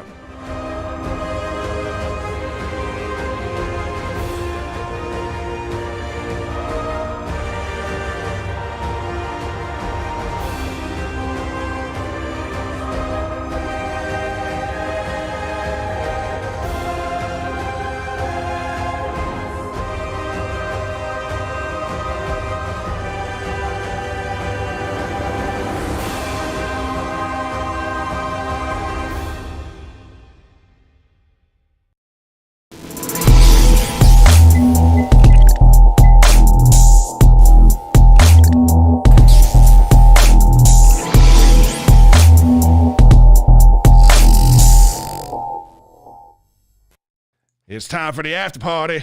Bro, there's so much Terps on this show. There was a lot of Terps. We got to the point where it was the Shell and Tell segment. I'm like, I don't even know what else to say at this point. So much Terps and so little O's. There was only one question I was allowed to bash baseball. It was the best show. Yeah, why was that a 2-minute warning question? So I I didn't put it on know there- his answer. I put it on there because it was a question that they had posed on Fox Sports today or yesterday. So I was like, all right, let me throw this in there because I wasn't sure if I was going to be there or if Ryan was going to be there. But it works out, so Ryan can bash baseball for a day. Well, that was fun. It was a good show. The mock draft was a lot of fun. I think, all of us, we're on very similar pages. I know some of you guys wanted a couple other picks here and there. I know you like Davis. And listen, I don't hate Davis. It's just I think the bigger need was offensive line. Long It's just my show, opinion. by the way. 2 Very, hours and very 40 long. minutes. It's after 10 o'clock already. Yeah, Ryan so was here. I know we got a few things that we want to talk about, in the after hours. The Calvin Ridley thing. Let's start there. Ryan, I'll let you go off the handle on this one because it's an interesting situation. It's a sticky situation for MLB or for the NFL to get right. I think 1 year suspension is justifiable, but I understand everybody else's takes when you compare it to some of the smaller charges or some of the smaller suspensions for much bigger offenses. Yeah, and it's about as unoffensive of a gambling charge as there can be. Like, it wasn't betting for your team to lose. It wasn't, that you were on the team able to control what was happening. It wasn't large amounts of money. It wasn't even a single game bet. It was a parlay. Right. Like that's you always see states start gambling and they always start with we can allow 8-game parlays because then people won't be paying off officials to make these things happen. It's always the scary side of things is who's manipulating these gambling. So it is very strange that and it's so much more than a 1 year suspension because when they say you are allowed to apply for reinstatement after this season, that means you're banned. and you may be able to come back. And you have to at talk to that Roger time. Goodell, who gave you and, suspension. and you have to talk to the guy that said you're banned. And you have to do nothing. And none of these things are going to help him. All these tweets that he put out, when he goes out there and says, it was only $1,500, I don't have a gambling Slap in the problem, face. I promise you he did not speak to a lawyer on that one. Because Bowers, Hansen, and Herndon would have Hassan, told by the way. him. I'm sorry. Hassan and Herndon would have told him, you need to have a gambling problem. You need to get in a gambling rehab today and say that this was a mental health issue, and therefore they cannot hold a disease against you to stop you from working. But you saying I don't have a problem just cost you another year, bro. I agree with what you're saying, and the lawyer 100% would have told him that. But this is just goes to show like how he legit didn't think he was doing anything wrong. The fact that he didn't do anything to cover it up, that he used his own account and all that stuff, he legit just didn't think like that there were any consequences for doing something. Well, then like this Ray Rice shit where he sits around and talks to all the rookies about all the things that you can go wrong in the league. They need to look into Don't that press training. sand. They need to look into that training and figure out how the hell don't gamble on football isn't covered 100 times in the first week of rookie minicamp. Should have talked to Chris Carter. He would have known to get that fall guy. And he gets to he could gamble this offseason. So here's the thing about this too, right? Can't players play fantasy football? I don't think they can for I money. don't think they can for They money. do. Yeah. They do. There's but not nothing legally. stopping them when from Romo- there's nothing stopping them from being in a group like Romo- us. I truly Romo- outside They somebody can't, that's they fucking can't talking. do the daily fantasy stuff like on DraftKings. FanDuel and DraftKings and all that stuff. And they I can't do truly that. believe they cannot play fantasy football for money because the fantasy footballers always have their like pro league or whatever where they have like a couple of footballers on there. It's And just what for they fun. do is when they win, it's for whatever their charity of their choice. Yeah, they have a So- draft every year with Juju. No, but So just there's one got to guy- be a reason that happens. There's this one guy that has him drafted as his own player in his fantasy league. I forget what player. He said Austin again, Eckler. Jones Drew played. It's Like Austin Eckler. players have played, but it can't be proven that like you are winning money off of it. Right. Yeah. Right, but I guess my whole point is you're still playing a game, and even if it's for charity, right? That's something that's near and dear to your heart. Money for your charity is essentially, for all intents and purposes, if it's your charity, it is money in your charity's pocket, Yeah. but you have access, you help control that, or usually, you have an agent that does. But my whole point in saying that is you have these things. The game is going this way. The Ravens installed pieces up on the scoreboard, or installed scoreboards to address fantasy football because they know so many people love it. But that's why this is a problem. Is that's what's driving the popularity of the sport. And if bettors think that that is fixed, that there are people manipulating the system, that is not a fair shot at their bet, then the bet money goes away, and then the TV money goes away, and the NFL's in the same spot that baseball is because nobody bets. But to on the Fred's point, to think that this isn't happening, he's the dumb one that got caught. To think Oh, that yeah, there's not 100%. There's He's not an a bunch idiot. of other players doing this. Yeah, it there's is. a lot of people paying for dog fights and everything else. Like this stuff, it's only the dumb ones that get caught. It's really easy I to get get away it. He with broke stuff. a rule. I get it. He broke a rule. My thing is, in comparison, when you look at everything Oh, else yeah. going on, to say that it's a year suspension, if they suspended him for 8 games, half a season, okay. But a full season ban for if this is the truth, if it truly was a $1,500 in bets. he's a bad guy. The monetary value of it doesn't matter. If it's a $50 bet or it's a $50,000 bet, it's placing bets on giving insider information. But it was a bad bet, though. Betting on your own team and all that. Go ahead. I didn't come up with it. I've seen it enough, though. I get what you're saying. My rebuttal would be for the NFL having this exact situation to make an example out of this guy, because all it takes is that to keep getting out the players open are the door. doing that, and then next thing you know, okay, they're in bed with the sports books. But as long as they're regulating it as it's just like any average Joe doing it, that's fine. Once the institution is the one betting on a thing, that's when it screws everything up. And forget the MGM Grands or anybody else turning your back on you. It's the federal government getting involved and really fucking everything up. It was just. I don't They feel fuck up bad everything for they get him, involved and with. I don't like. A lot of what I didn't like seeing over two things. You saw some players come out. It shows you the dumbness of some of these players where they just don't think that. Well, let free this man because you didn't do anything. No, he did something. Whether it should be harsh or not harsh or what you think of it. You can't just sit there and go, That's a oh, problem. sorry you did that. Like, no. Two, I also seen a lot of them comparing it with the Stephen Ross thing with the Brian Flores allegations and rumors. Right. That's all the fuck they are. They're allegations and rumors that really quietly died down. When you have under that same token, right? When you have everything that the NFL is in possession of emails from Washington Football and all the shit that went on with that. We still have yet to see anything come out of that, and there still may be, but that's where people are looking at it going, this guy's upfront, admitted to it publicly, and is doing it. He's doing all the right things. Penalize him, but is a year there? It's a he said, like she Ryan said, I said, get it. but like are the they owners said- held to a different standard? Yeah, But they like get away he with said, everything. he's also kind of spitting in the face of it. It was just $1,500, LOL. Right. But but I'm saying if you're so up and front about it, get the fuck off social media. Then I know where he can collect another couple $1 million while he's sitting And down. not only that, All right. I don't think it's more. To me, it's more than $11 million gamble that you lost because he just cost At himself least. an extension because he's not going to get extensions now. No, I mean, again, Somebody else- this somebody isn't else. going to be something that's going to hinder another team from signing Hey, him. that's- This isn't an off-the-field domestic violence situation where everybody's like, year and a half I off. want to stay Maybe. away from it. That's what we saw with Josh Gordon the first time. That he Josh would be back Gordon with got no suspended problem. for drugs 1,500 times, It was- and people but I'm still just saying- sign him. And- I'm saying the weed. It's just weed. No big deal. He'll be back. Look how fast he is. But He's gonna be that's great. weed. And every time he came back, it was It's still just another gambling. problem. It's a drug. I It's know, a but drug. gambling's a Fred, drug. the off an season, addiction, the but not a off drug. season in the NFL ruins careers. This dude now gets a year and a half off season.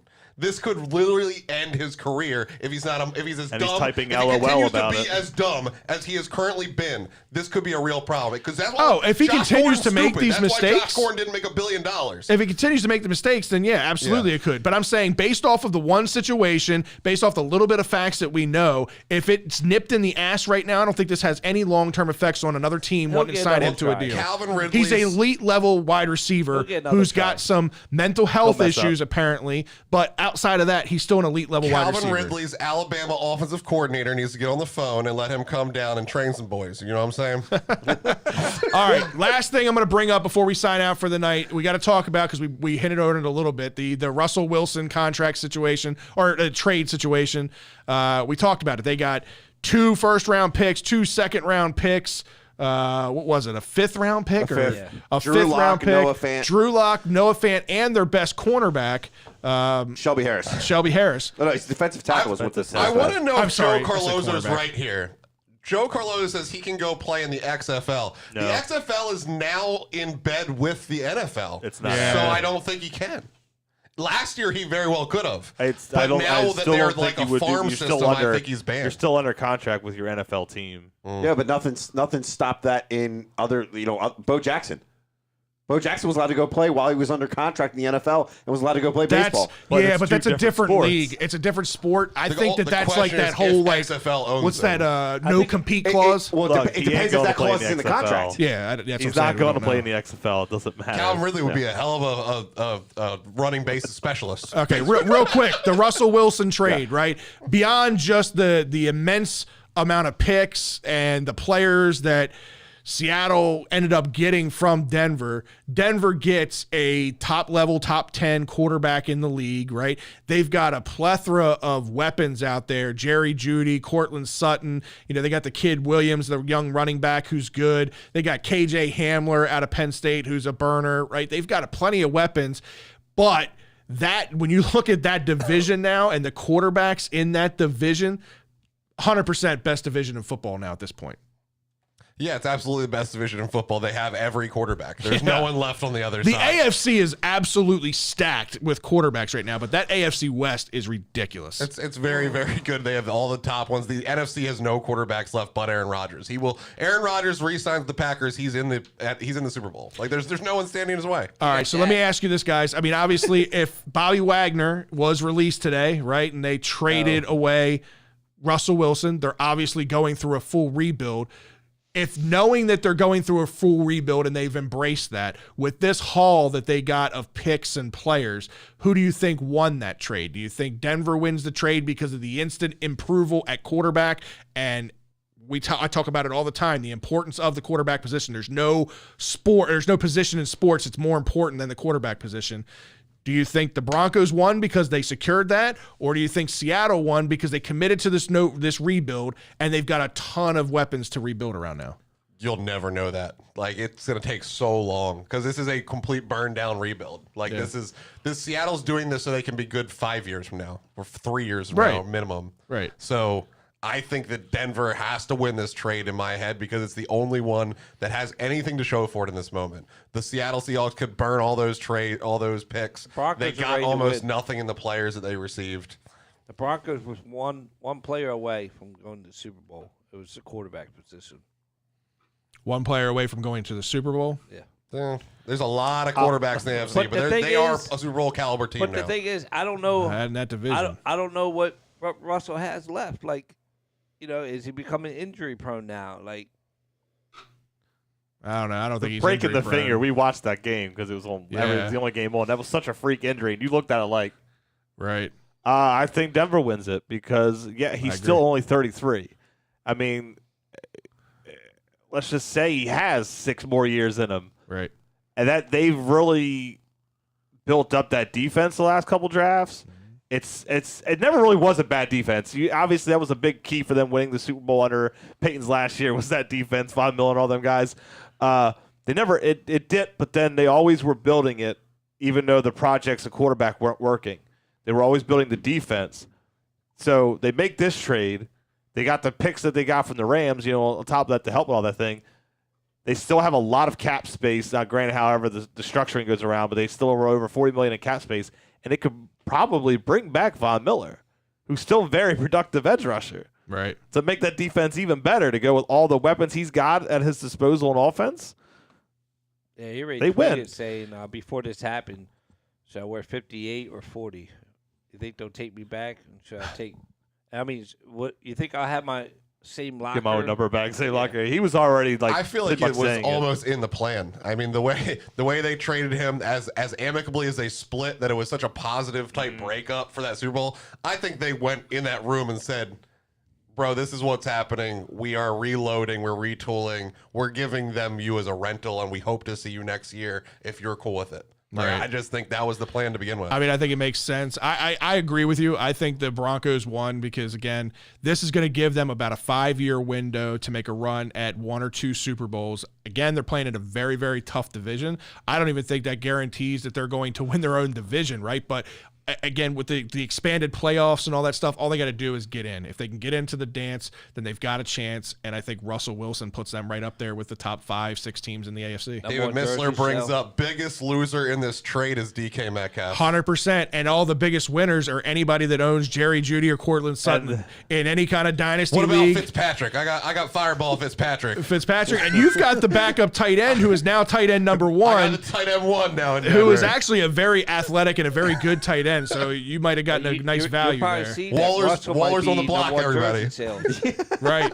I wouldn't go all there with that one. All right, guys. Well, we appreciate you tuning in. As always, we'll see you in 2 weeks.